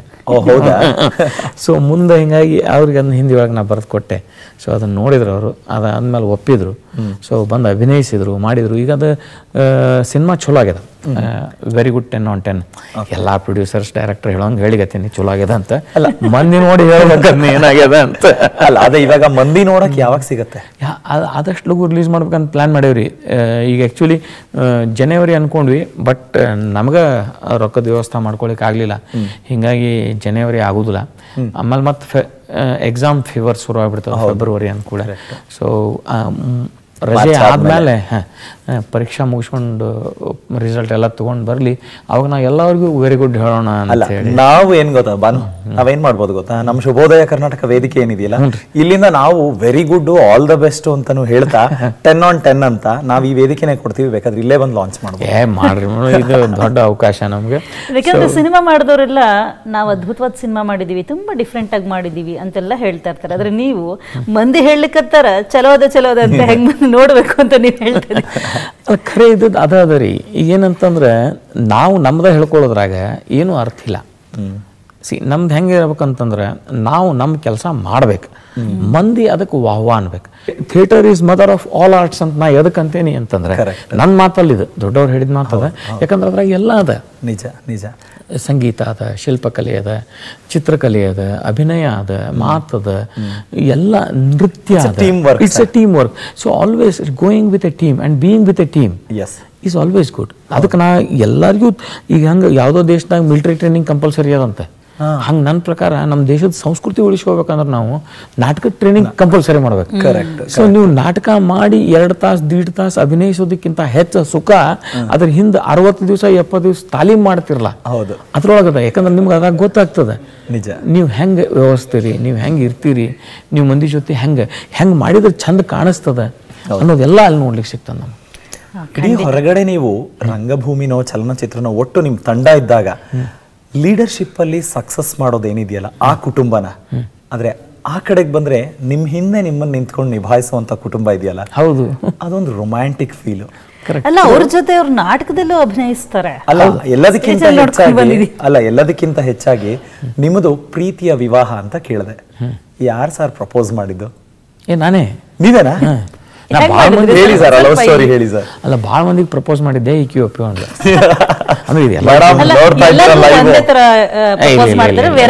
ಸಿಚುವೇಶನಲ್. ಮೊದಲೇ ಶಿನ್ಯಾಗ ಬೇರೆ, ಎರಡನೇ ಶಿನ್ಯಾಗ ಬೇರೆ ಹೆಂಗಿರ್ತೇವೆ. ಅಲ್ಲ, ತೋರ್ಸೋದು ಪ್ರಶ್ನೆ ಅಲ್ಲ ಬಿಡ್ರಿ. ಈ ನಾನು ಮಾಲತಿ ಭೇಟಿಯಾಗಿದ್ದು ಒಂದು ನಾಟಕದ ರಿಹರ್ಸಲ್ನೊಳಗೆ. ಆಕಿ ಹಾಡ್ತಿದ್ಲು. Malati is a very good singer. Okay, ಭಾಳ ಚಲೋ ಹಾಡ್ತಿದ್ಲು. ಆಕಿ ಹಾಡು ಕೇಳೋ ಫ್ಯಾನ್ಸ ಭಾಳ ಮಂದಿದ್ರು. ಇನ್ಫ್ಯಾಕ್ಟ್ ಆಕಿ ತನ್ನ ಕರಿಯರ್ ಶುರು ಮಾಡಿದಾಗ ಹಾಡ್ಲಿಕ್ಕೆ ಬಂಗಾರಪ್ಪ ಚೀಫ್ ಮಿನಿಸ್ಟರ್ ಇದ್ರು. He heard her and he called her once to Bengaluru at that time. So ಅವಾಗ ದೊಡ್ಡ ಪ್ರಯಾಣನ ಇತ್ತು. ಸೊ ಹಂಗೆ ನಾನು ಫ್ಯಾನ್ ಅವ್ರ ಹಾಡಿಗೆ. ಮತ್ತೆ ಅವ್ರ ಹಾಡಿಗೆ ಒಂದ್ ಸ್ವಲ್ಪ ದಿವಸ ಕುಣಿದಾತು. ಹೌದಾ? ಆಮೇಲೆ ಕೇಳಿದ್ದಾತು. ಆಮೇಲೆ ಮದುವೆ ಆಗಿದ್ದಾತು. ಅಲ್ಲ, ಹಂಗಿದ್ರೆ ಮುಂಚೆ ಕುಣಿತಿದ್ರಿ, ಇವಾಗ ಕುಣಿಸ್ತಾರ? ಇಲ್ರಿ, ಪಾಪ ದಣದಾಳಕ್ಕೆ. So later she took over acting. ನಾಟಕದೊಳಗೆ ಅಭಿನಯಿಸಿದ್ಲು. ನಮ್ಮ ಆಲ್ ದಿ ಬೆಸ್ಟ್ ಆಗಿ ಲೀಡ್ ರೋಲ್ ಮಾಡಿದ್ಲು. ಸೊ ಆಮೇಲೆ ಅದು ಐಡೆಂಟಿಫಿಕೇಶನ್ ಸಿಕ್ತು. ಆಮೇಲೆ ಒಂದಿಷ್ಟು ನಮ್ಮ ಸ್ಥಿತಿನೂ ಹಿಂಗೇನು ಭಾಳ ಸ್ಮೂತ್ ವಾಕ್ ಏನಿಲ್ಲ. We also had ups and downs and downs. So ಹಂಗಿತ್ತು. ದೆನ್ ಆ ಕಾಲದಾಗ ಆಕಿ ಗಟ್ಟೆ ನಿಂತು ಮಧು ಉಮರ್ಜಿ ಏನು ನನ್ನ ಹಳೆ ಇದ್ದಾನೆ, ಆಕಿ ನನ್ನ ತಮ್ಮ ಗೋಪಾಲ್ ಸರ್ದೇಶ್ ಪಾಂಡೆ ಅಂತಿದ್ದಾನೆ. ಅವ ಅಂತೂ ನನಗೆ ತನ್ನ ಕ್ರೆಡಿಟ್ ಕಾರ್ಡ್ ಕೊಟ್ಬಿಟ್ಟಿದ್ದ. ಸೊ ಹೀಗೆಲ್ಲ ಆಗಿತ್ತು. ಸೊ ಅಂಥ ಸ್ಥಿತಿ ಒಳಗೆ ನಾವು ಬಂದ್ವಿ. ನಾವು ಬೆಂಗಳೂರಿಗೆ ಬಂದಾಗ ಒಂದು ದಿನಕ್ಕೆ 400 ರೂಪಾಯಿ ಕೊಡ್ತಿದ್ರು. ಅವಾಗ ಅಲ್ಲಿ ಹೋಗಿ ಆ್ಯಕ್ಟಿಂಗ್ ಮಾಡಿ ಬರ್ತಿದ್ದೆ. ಯಾರೇ 50 ರೂಪಾಯಿ ಜಾಸ್ತಿ ಕೊಡ್ತಾರಂದ್ರೆ ಅವ್ರ ಕಡೆ ಹೋಗ್ಬಿಡ್ತಿದ್ದೆ. 1 ಲೀಟ್ರ್ ಹಾಲು ಜಾಸ್ತಿ ಬರ್ತಿತ್ತು ನನ್ನ ಮಗಳಿಗೆ ಅಂತ. ಸಾಮಾನ್ಯವಾಗಿ ಕಷ್ಟಗಳು ತುಂಬಾ ಬದುಕಿನಲ್ಲಿ ಇದ್ದಂಥವ್ರು ಹೊರಗಡೆ ನಗಿಸುವಂಥದ್ದು ಜಾಸ್ತಿ. ಈ ಚಾಪ್ಲಿನ್ ಬದುಕು ಕೂಡ ಅದೇ ಥರ, ತುಂಬ ಕಷ್ಟದಿಂದ ಬಂದಂಥವನು. ನಿಮಗದು ಸಹಾಯ ಆಯ್ತಾ ಅಥವಾ ಹೇಗದು? ಚಾಪ್ಲಿನ್ ಗಿಪ್ಲಿನ್ ಎಲ್ಲ ಭಾಳ ದೊಡ್ಡ ಮಂದಿ ರೀ. ಅವರಷ್ಟು ಕಷ್ಟ ಎಲ್ಲ ನಾವೇನು ಅನುಭವಿಸಿಲ್ಲ. ನಮ್ಮ ಕಷ್ಟ ಭಾಳ ಮಿನಿಮಮ್ ಇರ್ತೈತಿ. ಹೆಂಗಂದ್ರೆ ಬಸ್ನಾಗ ಹೊಂಟಿವಿ, ಟಿಕೆಟ್ ತೊಗೊಂಡಿಲ್ಲ, ಕಂಡಕ್ಟರ್ ಹಿಡಿದ್ರೆ ಮಾಡೋದೇನಂತ. ಸೊ ಅವ್ರ ಕಷ್ಟಕ್ಕೆಲ್ಲ ನಮ್ದು ಹೋಲಿಸೋದ್ರಾಗ ಅವ್ರ ಪಾಪ ಉಣ್ಲೇ ಇಲ್ಲ ಎಷ್ಟೋ ದಿವಸ. ಸೊ ಅವ್ರಿಗೆ ಹಸಿವು ಅಂದ್ರೆ ಏನಂತ ಗೊತ್ತಿತ್ತು. ನಮ್ಗೆ ಹಂಗಿಲ್ಲ. ನಮ್ಗೆ ಯಾರೋ ಒಬ್ರು ಕರೆದು ಊಟಕ್ಕೆ ಹಾಕ್ತಿದ್ರು. ಅದು ಯಾಕಂದ್ರೆ ನಾವು ಬೆಳ್ಕೊಂಡ್ ಬಂದದ್ದು ಸಂಸ್ಕಾರ ಹಂಗದ. ನಾವು ದುಡಿಯೋಂಥ ಅಪ್ಪ ಕೈ ತುಂಬ ದುಡಿತಿದ್ರು ಅವಾಗ. ಸೊ ನಾವು ಕೂತು ಉಣ್ಣೋರೇನು ಭಾಳ ಮಂದಿ ಇದ್ದಿಲ್ಲ. ಅಂದ್ರೂ 4 ಮಂದಿ ಬ್ರದರ್ಸ್ ನಾವು. 2ನೇದವ ಪ್ರಸನ್ನ, 3ನೇದವ ಪ್ರಹ್ಲಾದ, 4ನೇದವ ಗೋಪಾಲ್. ಸೊ ನಾವು 4 ಮಂದಿ, ನಾವೆಲ್ಲ ವೆಲ್ ಟು ಡೂ ಇದ್ದವ್ರು. ಬಟ್ ಇಷ್ಟ ನಮ್ದು ಏನು ಪ್ರಾಬ್ಲಮ್ ಇರ್ತಿತ್ತಂದ್ರೆ, ನಮ್ಮ ಸಮಸ್ಯೆ ಹೆಂಗಿರ್ತಿದ್ವು ಅಂದ್ರೆ, ನಮ್ಮ ತಂದೆಯವರು ಎಲ್ಲರಿಗೂ ಅಲ್ಲಿಗೆ ಹೊಲಿಸೋದು ಅಂತಂದ್ರೆ ಒಂದೇ ಬಟ್ಟೆ ತರೋರು, ಒಂದೇ ಥರ ಯೂನಿಫಾರ್ಮ್ ಇದ್ದಂಗೆ. ನಮ್ಮ ಮನೆಯವ್ರದ್ದು ಸರ್ದೇಶ್ ಪಾಂಡೆ ಯೂನಿಫಾರ್ಮ್ ಬೇರೆ, ಸಾಲಿ ಯೂನಿಫಾರ್ಮು ಹಂಗೆ. ಅಲ್ಲ, ಅದಕ್ಕೆ ಈ ಕಾನ್ಸೆಪ್ಟ್ ಹಾಕೊಂಡ್ರ ನೀವು ಇದಕ್ಕೆ? ಇಲ್ಲ, ಬೋರ್ ಇಲ್ರಿ. ಆಮೇಲೆ ನಾವು ಇಮಿಡಿಯೇಟ್ಲಿ ನಮಗೆ ತಿಳಿಲಿಕ್ಕೆ ಹತ್ತ ಮೇಲೆ ನಾವು 4 ಮಂದಿ ಯಾರೂ ಮನೆ ಒಳಗಿಲ್ಲ. ಎಸ್ಪೆಷಲಿ 3ನೇದವ ಒಬ್ಬ ಇದ್ದಾನೆ ತಂದೆ ತಾಯಿ ಜೊತೆ. ಯಾಕಂದ್ರೆ ಅವ ವಕೀಲ, ಧಾರವಾಡ ಹೈಕೋರ್ಟಿಗೆ ಪ್ರಾಕ್ಟೀಸ್ ಮಾಡ್ತಾರೆ ಅವರು. ಸೊ ಹಿಂಗಾಗಿ ಅವ ತಂದೆ ತಾಯಿ ಜೊತೆ ಅಲ್ಲೇ ಹುಬ್ಬಳ್ಳಿ ಮನೆ ಒಳಗಿದ್ದಾನೆ. 2ನೇದವ ಪುಣೆ, 3ನೇದವ ಬಾಂಬೆ, ನಾ ಇಲ್ಲಿದ್ದೇನೆ. ಇತ್ತೀಚಿನ ಸಿನಿಮಾಗಳಿರ್ಬೋದು, ಧಾರಾವಾಹಿಗಳಲ್ಲಿರ್ಬೋದು, ಕಾಮಿಡಿ ಅಂತ ಹೇಳಿದ್ರೆ ಅಲ್ಲೊಂದೇನೋ ಮ್ಯೂಸಿಕ್ ಅಂತ ಕೊಡೋದು, ಅದರಿಂದ ನಗಬೇಕು ಅಂತ ಜನ ಇನ್ಸಿಸ್ಟ್ ಮಾಡ್ತಾರಲ್ಲ. Is it correct? ಪ್ರತಿಯೊಂದು ಮಾಧ್ಯಮಕ್ಕೂ ಅದರದ ಶಕ್ತಿ ಅದ. ಓಕೆ, ನೀವು ಎಷ್ಟು ಲಕ್ಷ ರೂಪಾಯಿ ಅಥವಾ ಕೋಟಿ ರೂಪಾಯಿ ಕೊಟ್ಟರು ಥಿಯೇಟ್ರ್ ಮೇಲೆ ಟೈಮ್ ಮಾಡೋದು ಕಷ್ಟ. ಟಿ ವಿಗೆ ಆ ಶಕ್ತಿ ಅದ. ಬಟ್ ಅದನ್ನು ನೀವು ಹೇಳೋದ್ರ ಏನು ಹೇಳ್ಬೇಕಂದ್ರೆ ಕರೆಕ್ಟಾಗಿ ಯೂಸ್ ಆಗ್ತಿಲ್ಲ, ಅದು ಅತಿಯಾಗಿ ಯೂಸ್ ಆಯ್ತು ಅಂತಂದ್ರೆ ಅದು ಸ್ಟೇಲ್ ಆಗ್ತದೆ. ಅಮೃತ ಆದ್ರೂ ಅದು ವಿಷ ಅನ್ಸಕ್ಕೆ ಈಗ ನಾವು ಎಷ್ಟೊತ್ತು ನಾವು ಲಾರೆಲ್ ಅಂಡ್ ಹಾರ್ಡಿ, ನಾವು ಚಾಪ್ಲಿನ್ ಎಷ್ಟೊತ್ತು ನಾವು ನೋಡಿದ್ರು ನಮ್ಗದು ಬೇಸರ ಆಗೋದಿಲ್ಲ. ಯಾಕೆ ಅಂತಂದ್ರೆ ಅದ್ರಾಗ ರಿಪಿಟೇಷನ್ಸ್ ಇಲ್ಲ. ಹೌದು, ಕರೆಕ್ಟ್. ಆ ಮ್ಯೂಸಿಕ್ ನೀವು ಆಮೇಲೆ ಈಗ ಹೊಡಿಯೋದು ಕೂಡಲೇ ನಗಬೇಕು, ನಗಬಾರ್ದು. ಒಂದು ಯಾರೋ ಹೊಡಿತಾರೆ. ಈಗ ಸರ್ಕಸ್ಸಿಗೆ ಹೋಗ್ತೀವಿ ನಾವು, ಸರ್ಕಸ್ಸಿಗೆ ಹೋದಾಗ ಒಬ್ಬ ಜೋಕರ್ ಇನ್ನೊಬ್ಬ ಜೋಕರ್ಗೆ ಹೊಡಿತಿರ್ತಾನೆ. ಹೌದು, ಅದನ್ನು ನೋಡಿ ಮಕ್ಕಳು ನಗ್ತಾವೆ, ನಾವು ನಗೋದಿಲ್ಲ. ಬಟ್ ಮಕ್ಕಳಿಗೆ ಅದು ಮಜಾ ಅನ್ನಿಸ್ತದೆ. ಯಾಕೆ ಮಜಾ ಅನ್ನಿಸ್ತದೆ? ಹಂಗೆ ಚಾರ್ಲಿ ಚಾಪ್ಲಿನ್ ಹೊಡಿಯೋದು ಇದು ಭಾಳವ. ಎದಕ್ಕೆ ನಮಗದು ಇವತ್ತಿಗೂ ನಗು ಬರ್ತದೆ. ಮಕ್ಕಳೆಲ್ಲ ಅಷ್ಟ, ನಾವು ನಗ್ತೇವೆ. ಕಾರಣ ಏನಂದ್ರೆ those character are registered like that. Correct correct. ಹಾಗಿದ್ರೆ ರಂಗಭೂಮಿಗೆ ಬರೋವಂಥವ್ರಿಗೆ ಏನು ಹೇಳಕ್ಕೆ ಇಷ್ಟಪಡ್ತೀರಾ? ಸರ್, ನಾ ರಂಗಭೂಮಿಗೆ ಬರೋರಿಗೆಲ್ಲ ಎಲ್ಲರೂ ರಂಗಭೂಮಿಗೆ ಬರ್ರಿ ಅಂತ ಬನ್ನಿ ಅಂತ ಹೇಳಿದ್ರಿ ನೀವು. ಅಲ್ಲ ಸರ್, ಬನ್ನಿ ಅಂತ ಹೇಳಿದ್ರಿ ಸಜೆಷನ್. ಆದ್ರೆ ನಾವು ಬರ್ತೀವಿ ಅಂತ ಇವಾಗ ಸಿದ್ಧತೆ ಮಾಡ್ಕೊಂಡಿದ್ದಾರೆ. I want step inside. ಅವ್ರಿಗೇನು ಬರ್ರಿ, ನೀವು ಬಂದು ಹೆಂಗೆ ರಂಗಭೂಮಿಗೆ ಬರ್ರಿ ಅಂತಂದ್ರೆ ರಂಗಭೂಮಿಯನ್ನು ಅನುಭವಿಸ್ಲಿಕ್ಕೆ ಬರ್ರಿ. ನಾ ರಂಗಭೂಮಿ ಒಳಗೆ ಇವತ್ತೊಂದು ನಾಟಕದಾಗ ನಟಿಸಿ ಅವ್ರ ಕಡೆ ಏನೋ ಕಲಿತು ಸರದೇಶ್ ಪಾಂಡೆ ಅದನ್ನ ಹೇಳ್ಕೊಟ್ರಿ ಇದನ್ನ ಹೇಳ್ಕೊಟ್ರು ಅಂತೆಲ್ಲ ಕಲಿತು ನಾನು ಟಿ ವಿಗೆ ಹೋಗ್ತೇನೆ ಅಂತ ಬರಬೇಡ್ರಿ. ನಾ ಸಿನಿಮಾ ಹೀರೋ ಆಗ್ತೇನೆ ಅಂತ ಬರಬೇಡ್ರಿ. ಇದು it is not A stepping stone. ಇದು ನಾವು ಆರಾಮಾಗಿ ಬದುಕುವಂಥ, ಬದುಕು ಕಟ್ಟಿಕೊಳ್ಳುವಂಥ ಒಂದು ಚಂದ ಸಂಬಂಧದ ಒಂದು ಜೀವನ ಇದು. ಇದನ್ನು ಎಂಜಾಯ್ ಮಾಡ್ಲಿಕ್ಕೆ ಬರ್ರಿ. ಇದನ್ನು ನೀವು ಎಷ್ಟು ಅನುಭವಿಸ್ತೀರಿ ಅಷ್ಟು ಎಂಜಾಯ್ ಮಾಡ್ಬೋದು. ನಾಟಕ ನೋಡೋದು ಸಹಿತ is A real experience. And finally ನಮ್ಮ ಕಾರ್ಯಕ್ರಮಕ್ಕೆ ಬಂದಿದ್ದು ನಿಜವಾಗ್ಲೂ ಸಿಕ್ಕಾಪಟ್ಟೆ ಖುಷಿ ಆಯಿತು ಸರ್. ನಮ್ಮ ಶುಭೋದಯ ಕರ್ನಾಟಕಕ್ಕೆ ಬಂದಿದ್ದಕ್ಕೆ ಧನ್ಯವಾದಗಳನ್ನ ತಿಳಿಸ್ತಾ ಇದ್ದೀವಿ. ನಮಸ್ಕಾರ.